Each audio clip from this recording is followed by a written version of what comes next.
Chapter 255. Miss G, your so-called body cold syndrome is medically known as uterine deficiency cold, which is also known as uterine cold. This condition will indeed affect the probability of pregnancy, but your condition is not hereditary, and your menstrual period is very accurate. As long as you take care of it properly for a period of time, there will be no problem. Speaking up to this point, the doctor cautiously asked, Miss G, because this symptom of yours is not inherited, I'm very curious as to what caused your body to suffer from such a severe cold. Maybe if we find out the reason, we can cure the disease completely and save more time. How did she suffer from the cold? Jinwan didn't want to mention those things in front of Mo Jingshin, but now he had brought her for examination. Although Mo Jingshin had never asked her about these things, facing the problem of having a baby with him in the future, Jinwan had to admit that she couldn't be careless. She turned to look at the chin of the man beside her, and after a moment of silence, she answered, The winter when I was 15 was very cold, and it was even colder in the month before the spring festival. That night, it was about -20 degrees. I was on my period, but because of an unexpected incident, I ran out barefoot in my pajamas and squatted in the snow alone all night. Then I was so cold that I couldn't think clearly. In order to stay awake, I grabbed some snow from the ground and ate it. The doctors in the consulting room looked at her in surprise. Jinwan didn't look at them. Before the doctor asked, the man's eyes had turned to her.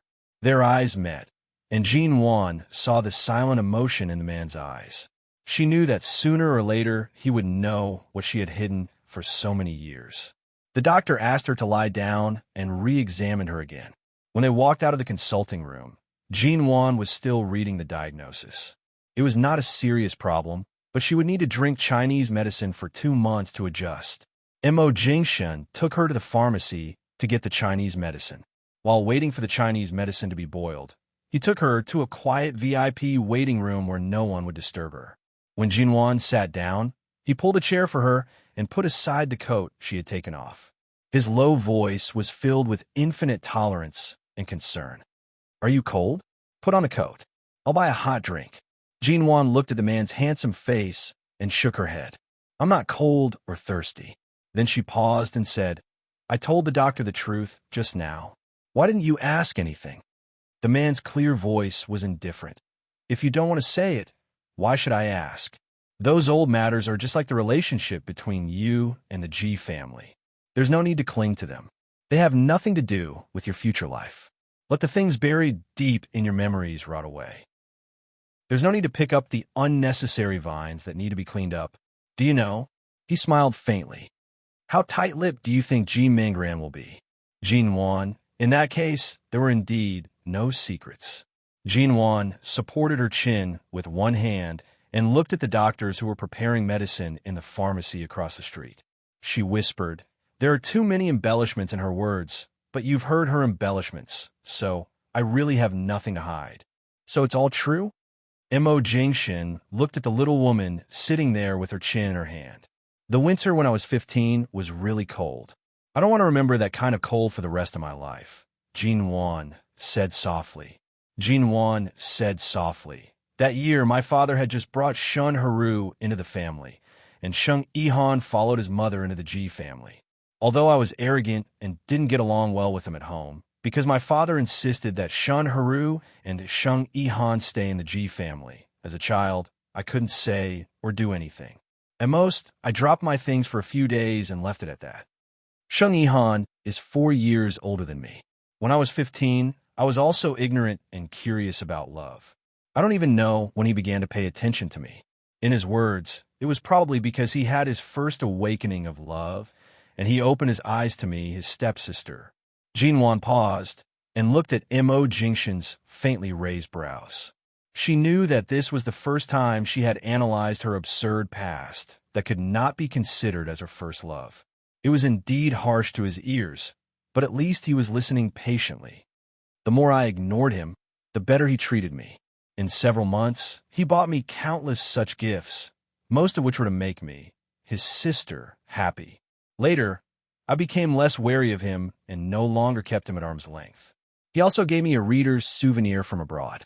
I liked it very much, so I reconciled with him in the way of a child. Later, Ji Mingran, said that some of the things at home were given to me by Brother Sheng. The servants put them away, but Ji Mingran used them to try to drive a wedge between us. That spring festival, Dad and Shun Haru took Ji Mingran to visit relatives and friends in a neighboring city. I didn't go because my period had a stomachache and I was alone at home. The servants also returned home early because someone in the family fell ill. When Jinwan said this, she suddenly clenched her sleeves. I didn't expect Shang Yihan to come back that night. I had just taken a shower and changed into pajamas. I was going to look for snacks, but I ran into Shang Yihan, who suddenly came in. When he came in, he smelled of alcohol, very strongly of alcohol. Seeing Jinwan's movements, Mo Jingshan reached out to hold her hand. That's enough. Don't talk about it. Feeling the warmth of his palm, Jinwan said, "It's all right. You said that these are things that should be buried deep in my memories and rotted away. I'm saying it now to cut off all the rotten roots." She raised her eyes to look at Mo Jingshan. Who would have thought that the seemingly glamorous and enviable Miss G was almost raped by her stepmother's son at home when she was 15 years old?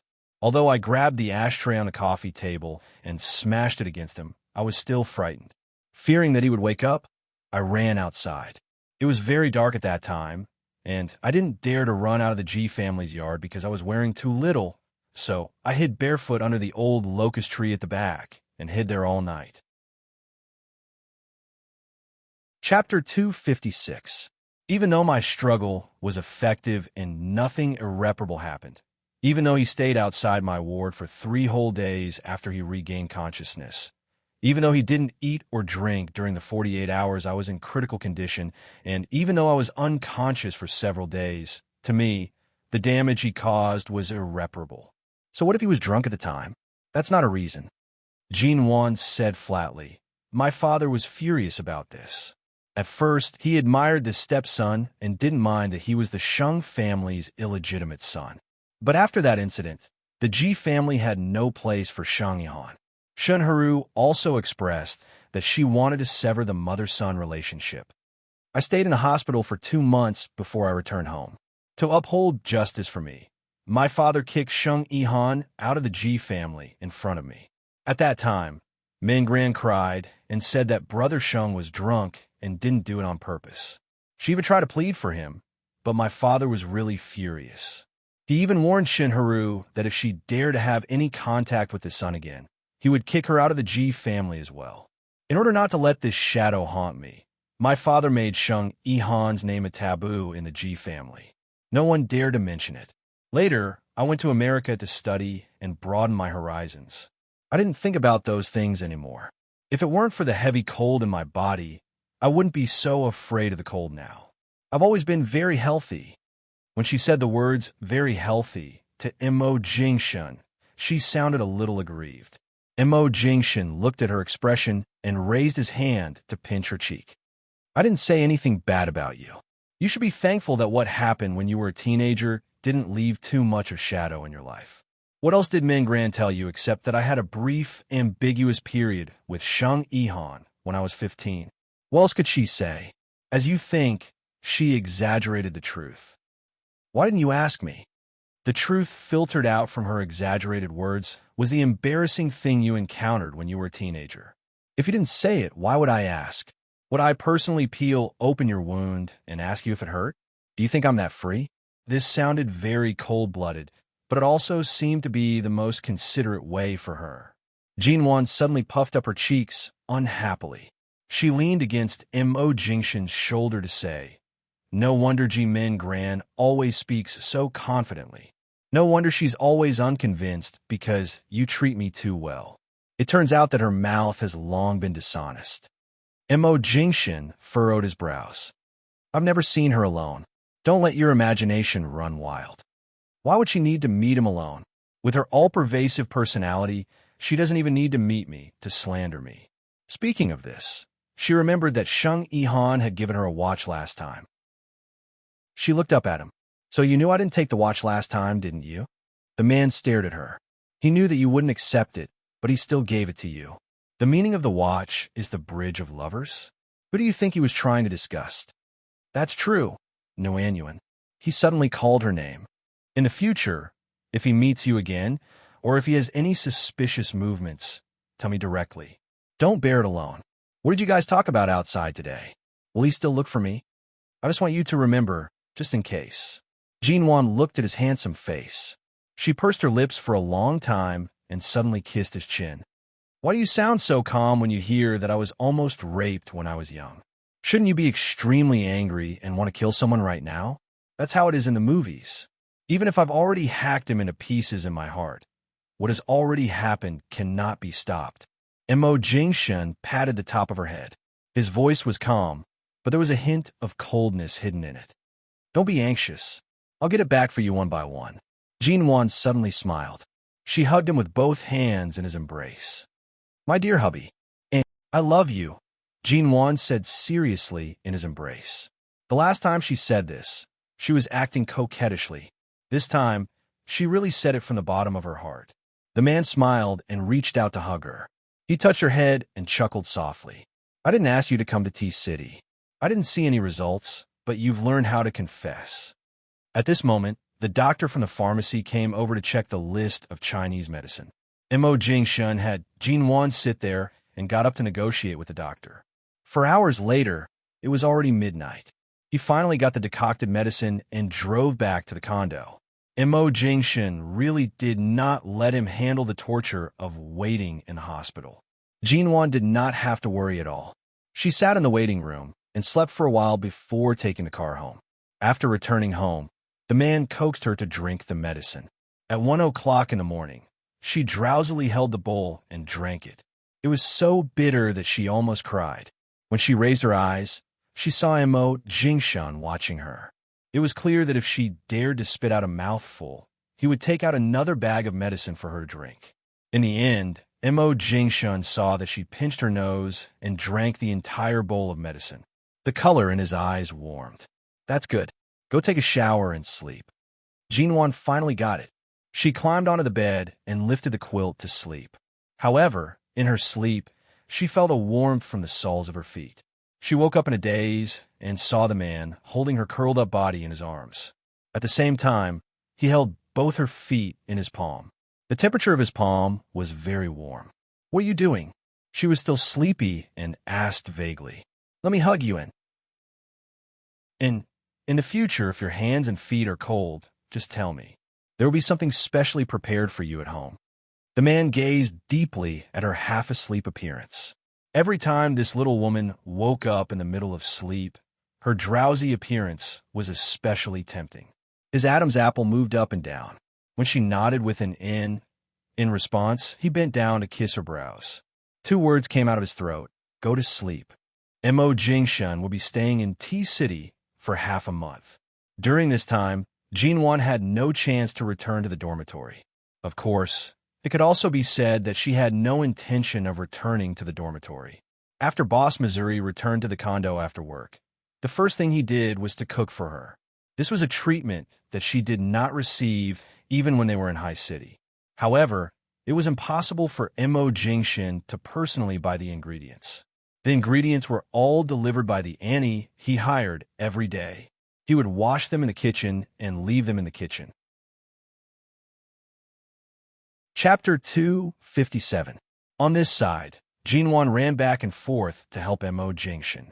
Previously, she thought she could keep this man's stomach with her cooking skills. But now, she was kept by him. Do you want to play? Do you still have vegetables to wash? Do you want to cut the ginger for you? What about garlic? Do you want it?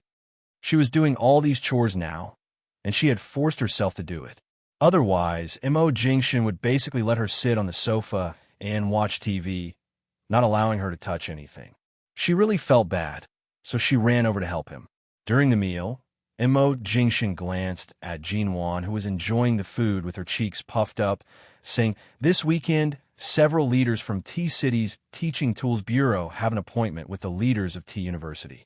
I've been pushing this dinner away for several days, but I still can't turn it down. Do you want to go with me? School leaders?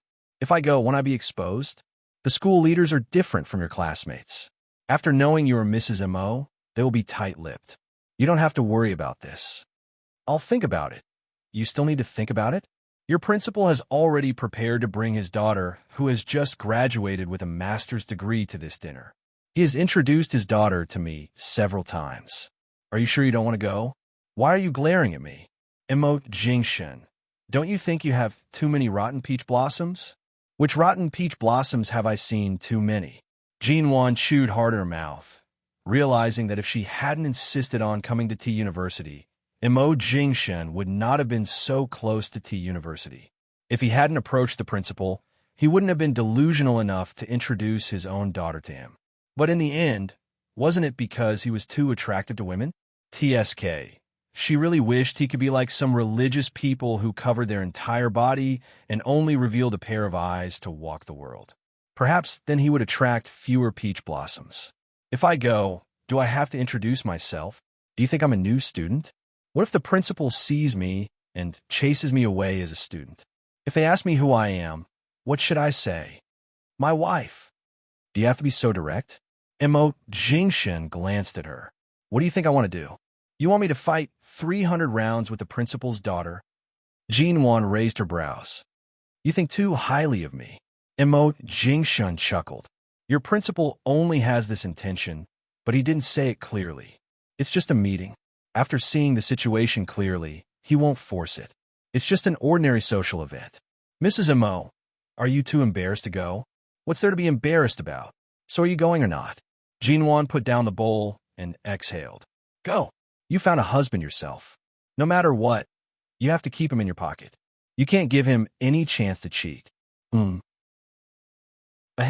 I mean, we can't give others the chance to dream. The weekend dinner was right after Jinwan's class. During the day, Professor Lin had specially emphasized that he was busy tonight, and that if the students had any questions, they could call him the next day. It was obvious that Professor Lin would be there tonight. Although it was a social event, these people were from the Teaching Tools Bureau and the school leaders, and the way they treated them was very formal. They chose a good hotel for dinner instead of those messy entertainment clubs. Seeing that it was almost time, the principal of T University finally persuaded his daughter to come. The school leaders and the people from the Education Bureau were all looking forward to Jingshen's arrival.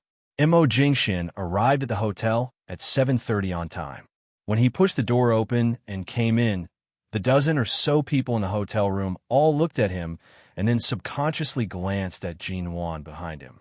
They didn't expect that CEO, not only came today, but also brought another girl. And she was a very beautiful girl. She had long, straight black hair, white skin, big eyes, narrow eyelashes, a fair and beautiful oval face, and a well-proportioned figure. She was wearing a casual dress that had no brand logo, but was very stylish. Her long legs were straight, and she was young but not too tender, mature, and stunning. When the leaders in the room saw the girl behind Jingshen, they all subconsciously glanced at the principal's daughter who was sitting at the table and then at Jinwan. Jinwan met everyone's gaze and smiled calmly. She looked around and finally met Professor Lin's eyes. She nodded to him respectfully. Hello, Professor Lin. Professor Lin's eyelids twitched. He had felt that Jinwan, this little girl, must have a special relationship with CEO Mo, but he didn't expect that CEO Mo would bring her here today. The school leaders also had a little impression of Jinwan. They immediately looked at her differently and didn't quite understand what was going on. Among the leaders of the Education Bureau, there were several young men in their 30s who were sitting on the principal's side. The moment they saw Jinwan, their eyes lit up. Jinwan naturally met their eyes and walked over to sit down with Jingshen. The men in their 30s, seeing that Jinwan seemed to be Professor Lin's student, subconsciously looked at her and asked cautiously and politely, "Seo Mo, this is my wife, Jinwan." Jingshen's thin lips curved slightly, introducing her without hesitation. In an instant, everyone at the table was even more surprised. The expressions of the leaders who had an impression of Jinwan stiffened. Wife. The principal looked at Jinwan in disbelief. When did CEO Mo get married? Miss G, if I remember correctly, isn't she the student in our T University's Professor Lin's class? My wife has nothing to do and opened a studio in High City. She thinks that her management skills are not good enough, so she took some time to come to T-City to learn business management. Mo Jingshin's clear and indifferent tone seemed to be talking about something that couldn't be more ordinary. But to the others, it was not so ordinary. The dignified Mrs. Mo came to T University to study, but she had been low-key and never revealed her identity. She was even the top student in Professor Lin's class. This was really incredible. At this moment, Jin Won saw the young girl sitting by the principal's side. However, the other party's expression was slightly strange. It seemed like she was undoubtedly the principal's daughter. "Nice to meet you, principal. Nice to meet you all. I'm really here to study business management at T University. After all, I'm here to study hard, so I didn't specifically introduce myself. Professor Lin and my father are old acquaintances, but he doesn't know much about my marriage. I've never told him about it." Jin Won spoke gracefully and turned to Professor Lin. "Professor, you won't blame me, right?" Chapter 258. The fact that Mo Jingshin was already married was undoubtedly a bomb, blowing up everyone present and causing them to be unable to react for a moment. The young girl sitting beside the principal, although her stunned expression when she saw Mo Jingshin earlier was now a little more restrained, her gaze clearly shifted back and forth between Jin Won and Mo Jingshin, as if trying to determine whether he was really married or just found a random woman to be his shield. Jin Won felt that she had made the right decision to come today. Otherwise, if the principal really wanted to introduce his daughter to him, the result would only be unpleasant for both parties. Everyone had arrived and sat down. The school leader's adaptability was not bad. After being curious about Jin Won for a while, they changed the topic. The table was full of people related to the education industry. Most of them were leaders with high positions, and the topics they talked about were basically the same. For example, a school leader poured wine for another school leader and said in a fawning manner, "Director Chun, there are fewer top students in the XX department this year than in previous years. Don't be too strict with the results of this year's exams. Please take care of our unpopular subject." Conversations like this were basically the same, and the topics revolve around T University and T-City's education industry. Jin Won listened to their conversation, eating quietly and appreciating the eloquence of these big shots in T-City's education industry. The two leaders in their 30s picked up new chopsticks to put food in Jin Won's bowl. After learning that she didn't drink, they eagerly asked the waiter to bring her coconut juice or a glass of lemon water. Jin Won smiled at them and thanked them again and again. Under the table, her fingers were caught and pinched hard. Jin Won felt a little pain and reflexively tried to withdraw her hand, but she couldn't. She turned her head and looked at the man beside her in surprise. Mo Jingshin pinched her fingertips with one hand, raised his arm to pick up the glass kettle by the side, and poured a glass of water for her. As he approached, he asked her in a low voice, "Why are you smiling so beautifully at me? Are you very happy?" "Jin Won, didn't you ask me to come? I can't come here with a long face." In the next second, the man pinched her wrist and exerted some force. "I asked you to sit here and eat, not to sit here and laugh." After all, the two leaders of the Education Bureau were still young. Jin Won smiled at them for a while and almost lost her soul. If they hadn't known that she was CEO Mo's wife, they would have been even more eager to see her.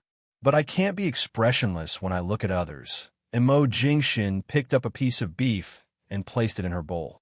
"Just look at me. If you don't want me to show my face in public, then don't bring me here. You brought me here, but you won't let me see others. I asked you to come. Did I ask you to smile at others?" If it weren't for him, she wouldn't have smiled at these people she had never met before. But now that her identity as Mrs. Mo had been revealed, she couldn't be too cold. But since Boss Missouri had already spoken, at most, she wouldn't look around or smile at others, all right? Seeing Jin Won lowering her head to eat silently, Mo Jingshin picked up some pepper from her bowl for her. Their actions didn't escape everyone's eyes, but everyone had a tacit understanding and pretended not to see it. They didn't dare to tease them, but they all knew the answer in their hearts. This Jin Won was indeed Mo Jingshin's woman. Her words, actions, and the way they interacted with each other couldn't be faked at all. Even so, The principal's daughter sat there and watched. She suddenly smiled, and her eyes fell on Jinwan's face, saying, "How old is Mrs. M.O. this year?" There really aren't many people who would run out to study business management after getting married. Jinwan hadn't swallowed the piece of meat in her mouth. She took a few seconds to swallow it. M.O. Jingshan ignored her, picked up another piece of cod, and placed it in Jinwan's bowl. The atmosphere suddenly became a little awkward because of the principal's daughter's words. Everyone present could see that the principal of T University wanted to introduce his daughter to CEO M.O., but before he could extend the olive branch, the principal's wife was here. Although the atmosphere was quiet, the principal was about to say something to smooth things over when the principal's daughter suddenly smiled again and said to Jinwan, "Hello, Mrs. M.O. Please forgive me for not introducing myself just now. My name is Linda." Hello. Only then did Jinwan swallow the meat in her mouth. However, because she swallowed too quickly, she coughed and choked when she opened her mouth to respond. M.O. Jingshan frowned unconsciously, pushed the glass of water he had just poured for her to her, and patted her back with the other hand. Jinwan picked up the glass of water and took a sip, feeling much better. She immediately looked up at the principal's daughter with a smile. "I've heard that the principal's daughter graduated from a famous overseas school. Miss Linda, I've heard about you a long time ago." However, no matter how eloquent Jinwan's words were, her actions with M.O. Jingshan were so natural that no one could interrupt them. The principal's daughter smiled. "Really? But I don't think I've ever heard that CEO M.O. is married." Sure enough, T-City is so far away from High City that we didn't even notice the news of such a grand wedding. Jinwan had already mentally prepared herself when she arrived. Right now, she did not have much reaction. Furthermore, this principal's daughter was clearly somewhat arrogant. Perhaps it was because she grew up in a school environment where everyone else was just an ordinary student, while she was the daughter of the high and mighty principal. Thus, she had developed an innate sense of arrogance since she was young. Jinwan didn't speak, but just smiled, acquiescing to her ignorance. Next to her, M.O. Jingshan glanced at the principal's daughter across the table, saying indifferently, "It may be too simple to just say that she is Mrs. M.O." Everyone was stunned. Wasn't it because they were married? Was there any gossip behind it? They knew it was impossible for M.O. Jingshan to get married so early. Perhaps the words Mrs. M.O. were a little exaggerated. There should be some other complicated relationship between them, right? Jinwan was also confused and turned her head to look at him. The atmosphere suddenly fell into silence again. Everyone at the table was curious but didn't dare to ask. The principal's daughter stared at Jinwan as if thinking about the meaning of M.O. Jingshan's words. "Is that so? Then it seems that you'd better call her Miss G." The principal's daughter glanced at Jinwan again. Jinwan felt that she couldn't eat anymore. As soon as she put down the chopsticks, her hand under the table was suddenly held by the man's hand and held it. "She's the person I love very much. I love her so much that the word Mrs. M.O. is not enough to express everything." Chapter 259. As soon as M.O. Jingshan's voice fell, the whole table fell silent. Almost everyone had varying degrees of surprise on their faces. In the beginning, some people thought that M.O. Jingshan's marriage was related to a business marriage. Calling her Mrs. M.O. was probably just a wife in name, and their relationship was just that. After a long time, it was just a tacit understanding between husband and wife. After all, he was a man who could shake the world in the business world. There was no need to be too concerned about the small details. However, it was impossible for the great M.O. Jingshan to speak of his feelings for his wife in front of everyone. Besides, in this world, the word love could no longer move anyone. That's what they all thought. However, the man's calm and ordinary words made the principal's daughter instantly speechless. The expression on her face only twitched awkwardly, and she didn't dare to say anything else. Is CEO M.O. confessing his love in public? Don't tell me he confesses to his wife every day at home? A school leader asked with a laugh. It's the first time I've seen such a scene. How close must Mrs. M.O. and Mr. M.O. be to be so unequivocally loved by so M.O.? I've lived so long, but I still have to see such a scene of dog abuse. Yes, it's called dog abuse, right? It's a new term I heard from my students not long ago. Jinwan's face began to burn. To avoid embarrassing herself with a red face, she hurriedly picked up the glass and drank the water calmly. The principal's daughter couldn't stand it anymore. She got up and left with the excuse of going to the bathroom. Seeing this scene, the principal also felt embarrassed. He blamed himself for not investigating Mo Jingxin's marriage before trying to matchmake Mo Jingxin. Not only did he lose his daughter's face, but he also made it so embarrassing. Then there were some flattering words from the school leaders. Jinwan smiled politely, kept quiet, and ate the meat calmly. On the way, Ji Hongwen called. Jinwan got up and went to the door of the private room to answer the call. Ji Hongwen said coldly, "I know what happened to Mengran. Don't take it to heart. It's not the first time this child has done such things. You gave her chances again and again, and now she even went to T-City to target you. 1-1, don't believe her nonsense. Dad will definitely give you an explanation." Jinwan knew that Ji Hongwen had returned to High City today and didn't have time to see her. "It's all right, Dad. Don't worry too much. I know what to do with Mengran." Standing outside the private room, Jinwan held her cell phone and said softly, "You've just returned to High City. You better go to bed early. Your health is the most important thing. Don't be too angry and worried because of these things. Mengren has scolded you so much. If I don't punish her, I'll punish her. I'm afraid she won't be able to control you." Ji Hongwen angrily said, "I'll arrange for her to go abroad in the next 2 days. She's not even 20 yet, and she's already idling at home all day. She's not like you who went abroad to study at an early age. I've really spoiled her all these years. I think if she really refuses to change despite repeated admonitions, we should quickly send her abroad. Out of sight, out of mind. Her hands won't be able to stretch so far and won't be able to come back and pester you in Jingxin." Jinwan took a look at the time. "I'm eating out now. I don't know when I can go home. If you haven't gone to bed yet, I'll call you." Ji Hongwen was silent for a moment and then said, "Go on with your business. Don't call me. But the things Mengran said to you, are you?" Jinwan said, "Dad, although she always makes a fuss, some things are not groundless. I hope I'll always be your daughter, but I want to know the truth. Now that I've grown up, I hope we can find a chance to talk about things that need to be made clear. All right, you don't have much time left to study in T-City. Let's talk about it when you return to High City." Ji Hongwen understood what Jinwan meant. He couldn't comfort her by telling her to calm down and not think too much, because she was very calm now. Ji Hongwen's attitude confirmed what Mengran had said. Jinwan agreed, said a few more words, and hung up the phone. She had just put her cell phone back in her bag and was about to go back to the private room when the principal's daughter, who had just gone to the bathroom, came back. Jinwan nodded at her and stepped aside to let her in first.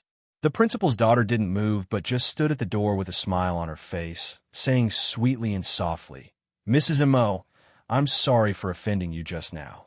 As the daughter of a scholarly family, Miss Linda's EQ and IQ shouldn't be too bad. Although from a woman's point of view, Jinwan could understand how she felt when she came here for a blind date, only to be interrupted by someone else. Of course, this was only from the point of view of the principal and the principal's daughter. But for Mo Jingxin, it was nothing more than a dinner that he had been trying to refuse for many days. "How long have you and CEO Mo been married?" The principal's daughter couldn't help asking. Jinwan took a look at her. "We'll be married for more than a month." "Then it seems that I'm really ignorant. Well, I said just now, I was impulsive. Please don't mind." Mrs. Mo, the principal's daughter, was sober. She knew that she couldn't get what she wanted, so she quickly accepted the reality and didn't want to offend CO, Mo, or Mrs. Mo because of this. Obviously, she wanted to make up for what she said just now. But to be honest, Mo Jingxin's behavior just now was so clear that anyone who still dared to provoke Jinwan was basically a fool. Mo Jingxin had obviously put Jinwan in the most important position in his life. Who dared to provoke Jinwan? She wanted to make things right as soon as possible to relieve the embarrassment. Jinwan just smiled at her and gently shook her head, indicating that it didn't matter. Then the two women opened the door with a smile and walked back into the private room. After dinner, The school leaders didn't dare to be too rude to Mo Jingshan because they didn't know his preferences, so they didn't dare to suggest going to a KTV or some entertainment club. Seeing that Mo Jingshan came with his wife, they didn't dare to make any suggestions. In the end, they only chatted at the table. Jinwon occasionally entered a topic, and they all raised their eyes to give her a polite look. The dinner was a happy one. Before leaving, the school leaders, who were drunk, gave Mo Jingshan their best wishes and were about to praise Jinwon's performance into university. However, Jinwon was too low-key and didn't pay much attention to her. After thinking for a long time, they couldn't think of anything and could only say one sentence. Mrs. Mo's academic performance is really good. The corner of Jinwon's mouth twitched. Chapter 260. It wasn't easy for Mo Jingshan to confess to her, and it was in public. Jinwon hid this little bit of joy deep in her heart. She drove home, took a shower, changed her clothes, and sat on the sofa in the living room. They were so lovey-dovey that they inevitably kissed. As they kissed, the man felt that this position was not convenient enough. He simply held the woman's waist, lifted her up, and placed her on his lap. His warm, thin lips moved from her lips to her chin, cheeks, and behind her ears. Then he moved down her neck from behind her ears. The man's kiss and breath traveled down from her collarbone, kissing her softness that was gradually perking up. His hand also silently reached under her nightgown. His warm palm held onto his softball, and his breathing gradually became heavier. Jinwon was wearing a very ordinary nightgown. It was neither conservative nor sexy. It had to be taken off from the bottom up. Buzz. It was a text message. Jinwon was pressed against the sofa by the man. Hearing this sound, she suddenly remembered that this was the sofa. Before returning to the bedroom, she was actually stripped clean. She immediately opened her eyes. Mo Jingshan paused for only a second. His low voice had been dyed hoarse by the Passion Valley.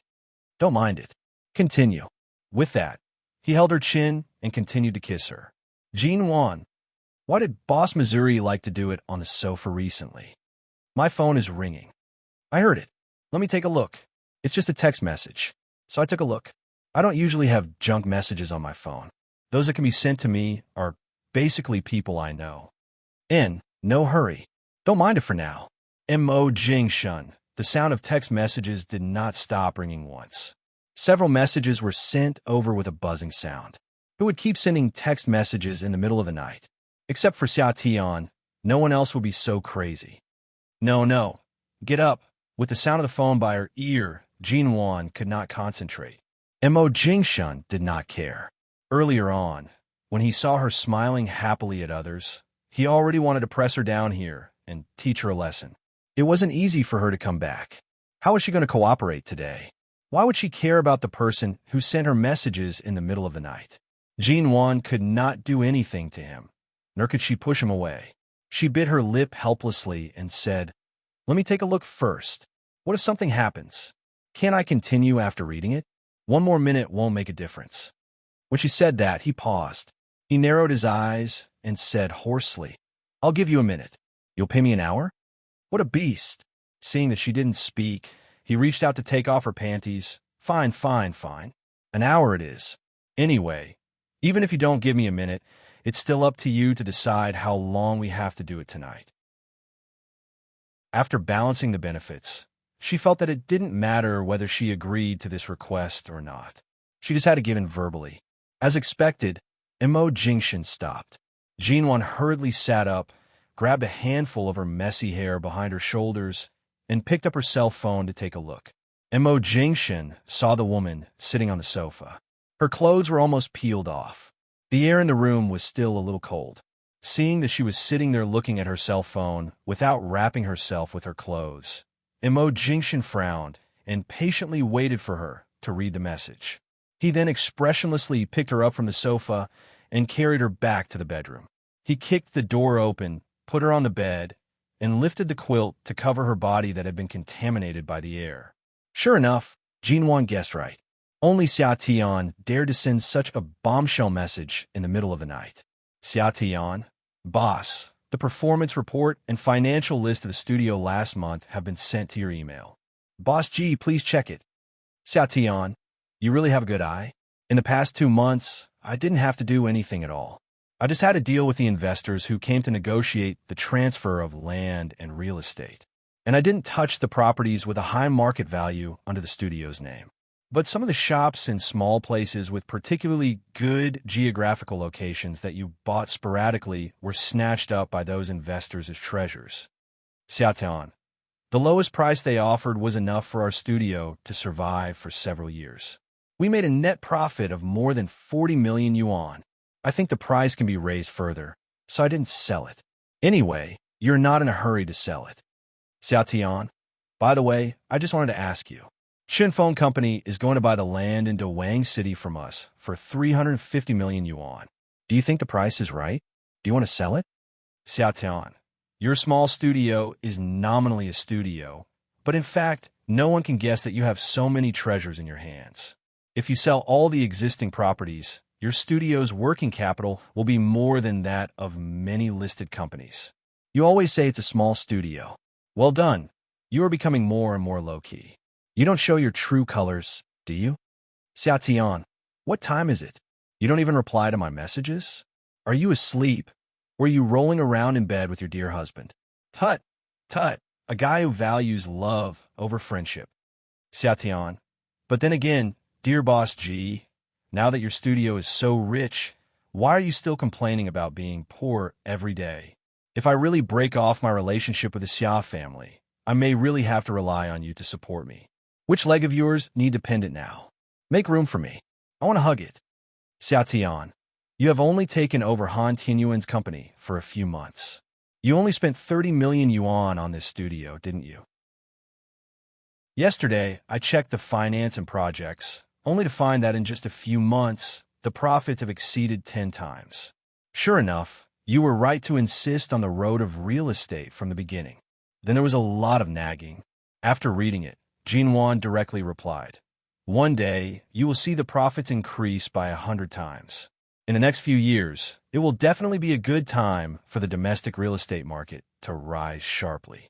But the tree that stands out in the forest will be destroyed by the wind. It's good to keep a low profile. After all, there are so many real estate tycoons in China. If we are suppressed by these tycoons as soon as we start, we will have a hard time in the future." In less than a minute, Xiaotian replied her with a high-five emoji. The two of them had a tacit understanding. Most of the time, as long as Jinwan said a few words, they would understand each other's plans without saying anything more. When she put down the cell phone, Jinwan found that Mo Jingshin was not in the bedroom. She grabbed her nightgown and put it on, lifted the quilt, and went into the bathroom. She tied up her home bun hair, turned on the tap, and washed her face with cold water to cool down the crimson color on her face. When she looked in the mirror, she saw a string of light and shallow hickeys left on her neck. Chapter 261. Although the hickey was not too serious, Jinwan still insisted on not letting Mo Jingshin bite her neck at night. However, this man did the exact opposite. The more she resisted, the harder he kissed. In the end, he bullied her on the bed until she could only moan and beg for mercy. Only then did he stop ravaging her neck. However, the strength of his lower body only increased. In the latter half of the night, Jinwan discovered that the man by her side was not around. When she woke up, she saw that he was in the living room. He seemed to have just received a call. Seeing that Jinwan was awake, he placed the phone down and tossed it on the sofa. "Why are you awake? Do you still have a lot of work to do in High City? Actually, you don't have to stay in T City to accompany me. I can return to High City in a month. Want to disturb your work if you accompany me here? I haven't been idle in T City recently. The working style of the subsidiary company is no different from that of High City. It's just that the working environment is different." Mo Jingshan glanced at her. "It's not that many days. It's rare for me to have enough time to accompany you. Isn't that good?" Having enough time to accompany her meant that he had enough time to sleep with her, tease her, and look at her. "I feel that work is more important right now. After I return to High City, I don't have anywhere else to go. When the time comes, we can accompany each other." Jinwan felt that if she continued to be slept with by him every day, she really would not have the energy to focus on her studies. Although she was first in the test for the first half of the month, she was really afraid that if this continued, her results for the next half of the month would plummet. After all, as long as this man was by her side, she would not be able to focus on anything else. Her entire mind would be teased by him. We're husband and wife. We cannot spend time alone. If you're worried that you'll be affected because of me in the future, I won't enter when you're revising in the study. Mo Jingshan smiled faintly. It was clear that he had seen through her thoughts. Agreeing to let you study here is already my biggest concession. I'll make time to accompany you. Don't tell me you still want to live apart from me? Jinwan glared at him with sleepy eyes, speechless. If you have to keep your distance from me so that you can study in peace. The man had already walked over and led her back to the bedroom. He carried her back to the bed and placed his palm on her heart. His tone was meaningful. That means you can't control your heart. You can't calm down when you see me.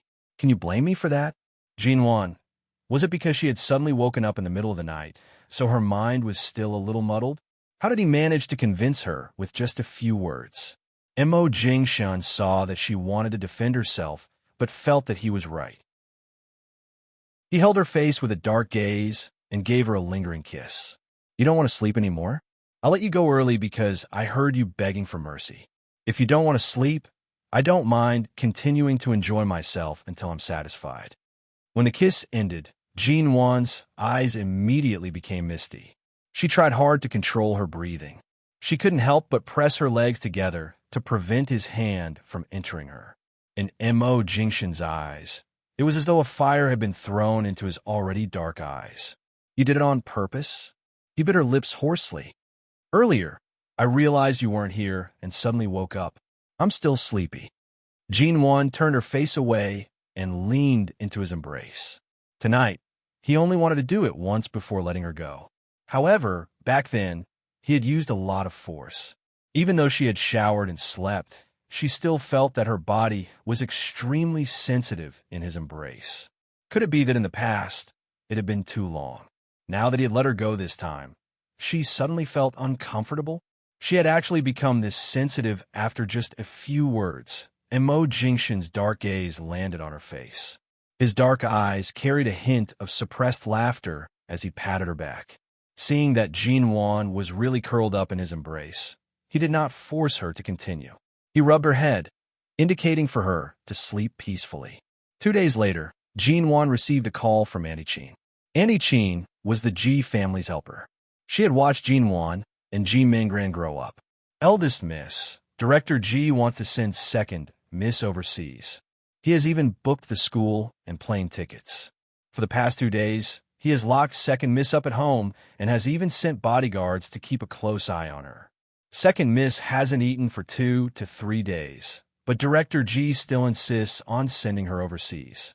He won't allow her to stay in Haicheng. He won't allow anyone to plead for her. Your relationship with Second Miss is the best. Director Ji usually listens to your suggestions. Hurry and plead for her. Annie Chin's voice came from the phone. Her heart ached, and she was anxious. In the Ji family, perhaps only Annie Chin did not know what stage Jinwan and Ji Minggran's relationship had reached. She had personally watched the 2 children grow up. Right now, they were no longer as close as they were when they were young. The entanglement between them was not something that could be explained with just a few words. Perhaps it would not be bad for Annie Chin to keep this beautiful relationship in her heart. Jinwan did not speak clearly. She only said, I'll call my father to understand the situation. That's right, Annie Chin, I have something to ask you. What is it, eldest miss? More than 20 years ago, when my mother married into the Ji family, you were already working for the Ji family, right? That's right. Then before my mother married into the Ji family, did she have frequent interactions with anyone? For example, a man or someone close to her? If the other party was not Annie Chin who had watched her grow up, Jinwan would not have asked so directly. Annie Chin was silent for a long time. Jinwan could sense that she was startled by this question. After a while, she finally answered, Eldest miss, I don't know about this, nor have I heard of it. When Madame first married into the Ji family, I was also new to the Ji family. There are many things that I'm not clear about, I understand. Thank you, Auntie Chin. Jean Wan could hear the pause in her tone. She did not ask further and hung up the phone. On the other side, Imo Jingshun, who had heard Jean Wan's voice earlier, calmly asked, "Your father plans to send Jean Mingran overseas?" He doesn't wish to see the sisters fighting against each other. Sending her overseas can be considered as killing two birds with one stone. On one hand, he won't be annoyed by her. On the other hand, he can prevent me from doing anything to Ji Mingran. From a father's perspective, I can understand. After all, if we really count it, Mingran is his blood relative. To be able to do this, he is already very considerate of my feelings. Who says you can't touch her while she's overseas? If you want to touch her, you can do so at any time, Imo Jingshan calmly said. Chapter 262. However, there was no need for Jean Wan to take revenge. 3 days later, High City's Aviation Administration released a piece of news. Flight BA-168 from High City to London, England, had an air crash over the Pacific Ocean due to an unknown malfunction. 57 Chinese people, 108 British people, and dozens of passengers from other countries had died on the plane. China and England had already deployed maritime rescue teams to search and rescue, but based on the weather conditions and the surrounding environment of the accident, it was estimated that almost no one had survived. After learning of this news, Jean Wan subconsciously called Ji Hongwen. However, there was no answer for a long time. She stood before the floor-to-ceiling windows of her apartment in T-City, looking toward the Pacific Ocean. The day before yesterday, she had called Annie Chin again and learned that Ji Mingran had taken off from High City this morning. She was on the plane that crashed, Flight BA-168. Jean Wan did not find it hard to accept the news of a so-called sister who had troubled her in both her previous lives.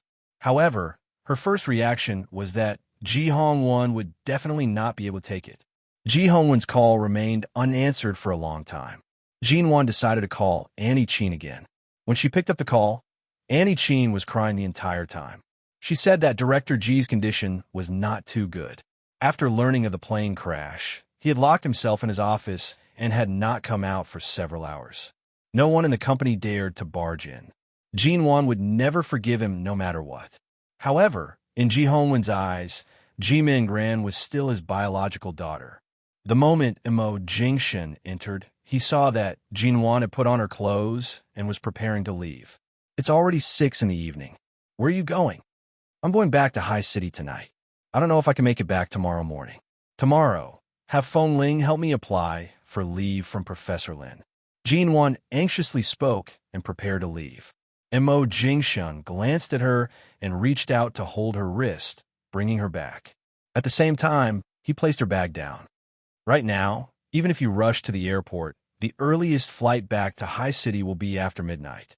There's no use going to the airport now. Calm down first. Tell me, why are you going back?" "Mingran went to London today. Something happened to her flight. I'm afraid my dad won't be able to take it. I have to go back to see him." Jean Wan did not believe that Imo Jingshan did not know about such a big piece of news. News of a plane crash would usually be reported immediately in the country. There was indeed a plane crash on the flight from High City to London. After receiving the news in the afternoon, I sent someone to check with the airline company. Ji Mingran didn't board the plane. She was only temporarily included in the missing list. Imo Jingshan stared at Jean Wan's slightly pale face and said lightly. Jean Wan looked at him, opened her mouth, and finally calmed down. She didn't speak at first, as if to make sure he was telling the truth. Then she picked up her cell phone and called Ji Hongwen, but he still didn't answer. "But my dad isn't answering his phone now, and the people from his company don't dare to enter his office to look for him. I'm worried.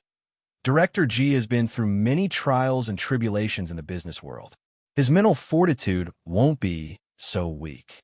I'll send Shinmu to Ji Corporation to take a look and have him inform Director Ji that Ji Mingran didn't board the plane." Imo Jingshan pressed her arm. "Don't panic. Leave it to me." That's right. Shinmu did not follow Imo Jingshan to T-City. Shamu was still in High City.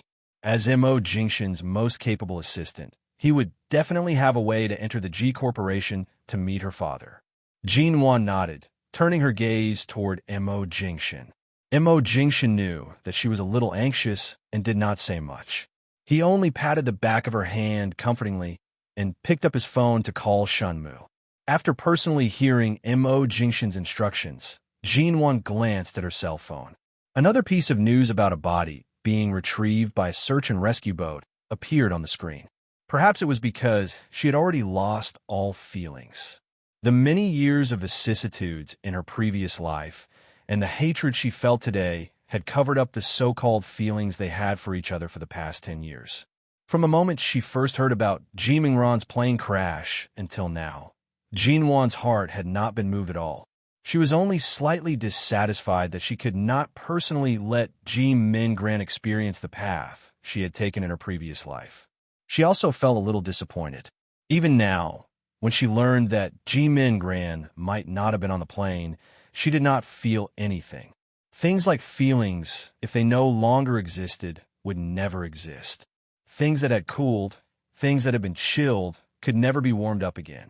Jinwan was carried back to the sofa by Mo Jingshan. She had been staring at her cell phone, wondering when Ji Hongwen would call back. Mo Jingshan took off the coat she had put on earlier and placed it by the side. He pressed her down on the sofa and leaned over to look at her. "Are you sad that Director Ji didn't answer your call?" Jinwan did not move. Mo Jingshan did not ask her more. He sat down by her side and pressed her head against his shoulder. Jinwan closed her eyes and was quiet for a long time before saying, "Regardless of whether something really happened to Mingran or not, I feel that after this incident, my father will instinctively start to avoid me." Mo Jingshan's hand paused on her head. He caressed it and lowered his head to kiss her forehead. "Nwan." His voice was low and carried a hint of pity and understanding. Regarding the relationship between you two daughters, he did not handle it very well, and because he was too busy, he neglected to discipline Ji Mingran. But you can't think that he will gradually drift away from you, just because you know that there may not be a real blood relationship between you and him. Maybe I'm thinking too much. Mo Jingshan's warm voice rang in her ear. Since you were very young, you have been the pride in his eyes and the daughter he is focused on cultivating, which proves that he has never considered the issue of blood relationship. It's enough for him to think that you are his daughter. After what happened today, he needs a quiet environment to calm down for the time being. He is not avoiding you. In this world, all kinds of accidents can happen at any time. Only long-term and sincere love will not disappear. I treat you like this, and so does Director Ji. Jinwan buried her face in his arms. I hope that I will always be his daughter. Even if one day the Ji family is no longer as prosperous as before, I am willing to be his daughter. The man was silent for a few seconds before he said in a low and indifferent voice, "If Director Ji knew what you think, he would be very pleased. He has not let you down for the past 20 years. This is the best reward you can give him. It is much more practical than calling to ask about your concern." She hugged him and buried her face deeper into his neck. The little woman was no longer as stubborn as she had been a few months ago. At least when she was occasionally vulnerable, she would get used to hiding in his arms. This kind of trust was enough to comfort Mo Jingshan. Chapter 263.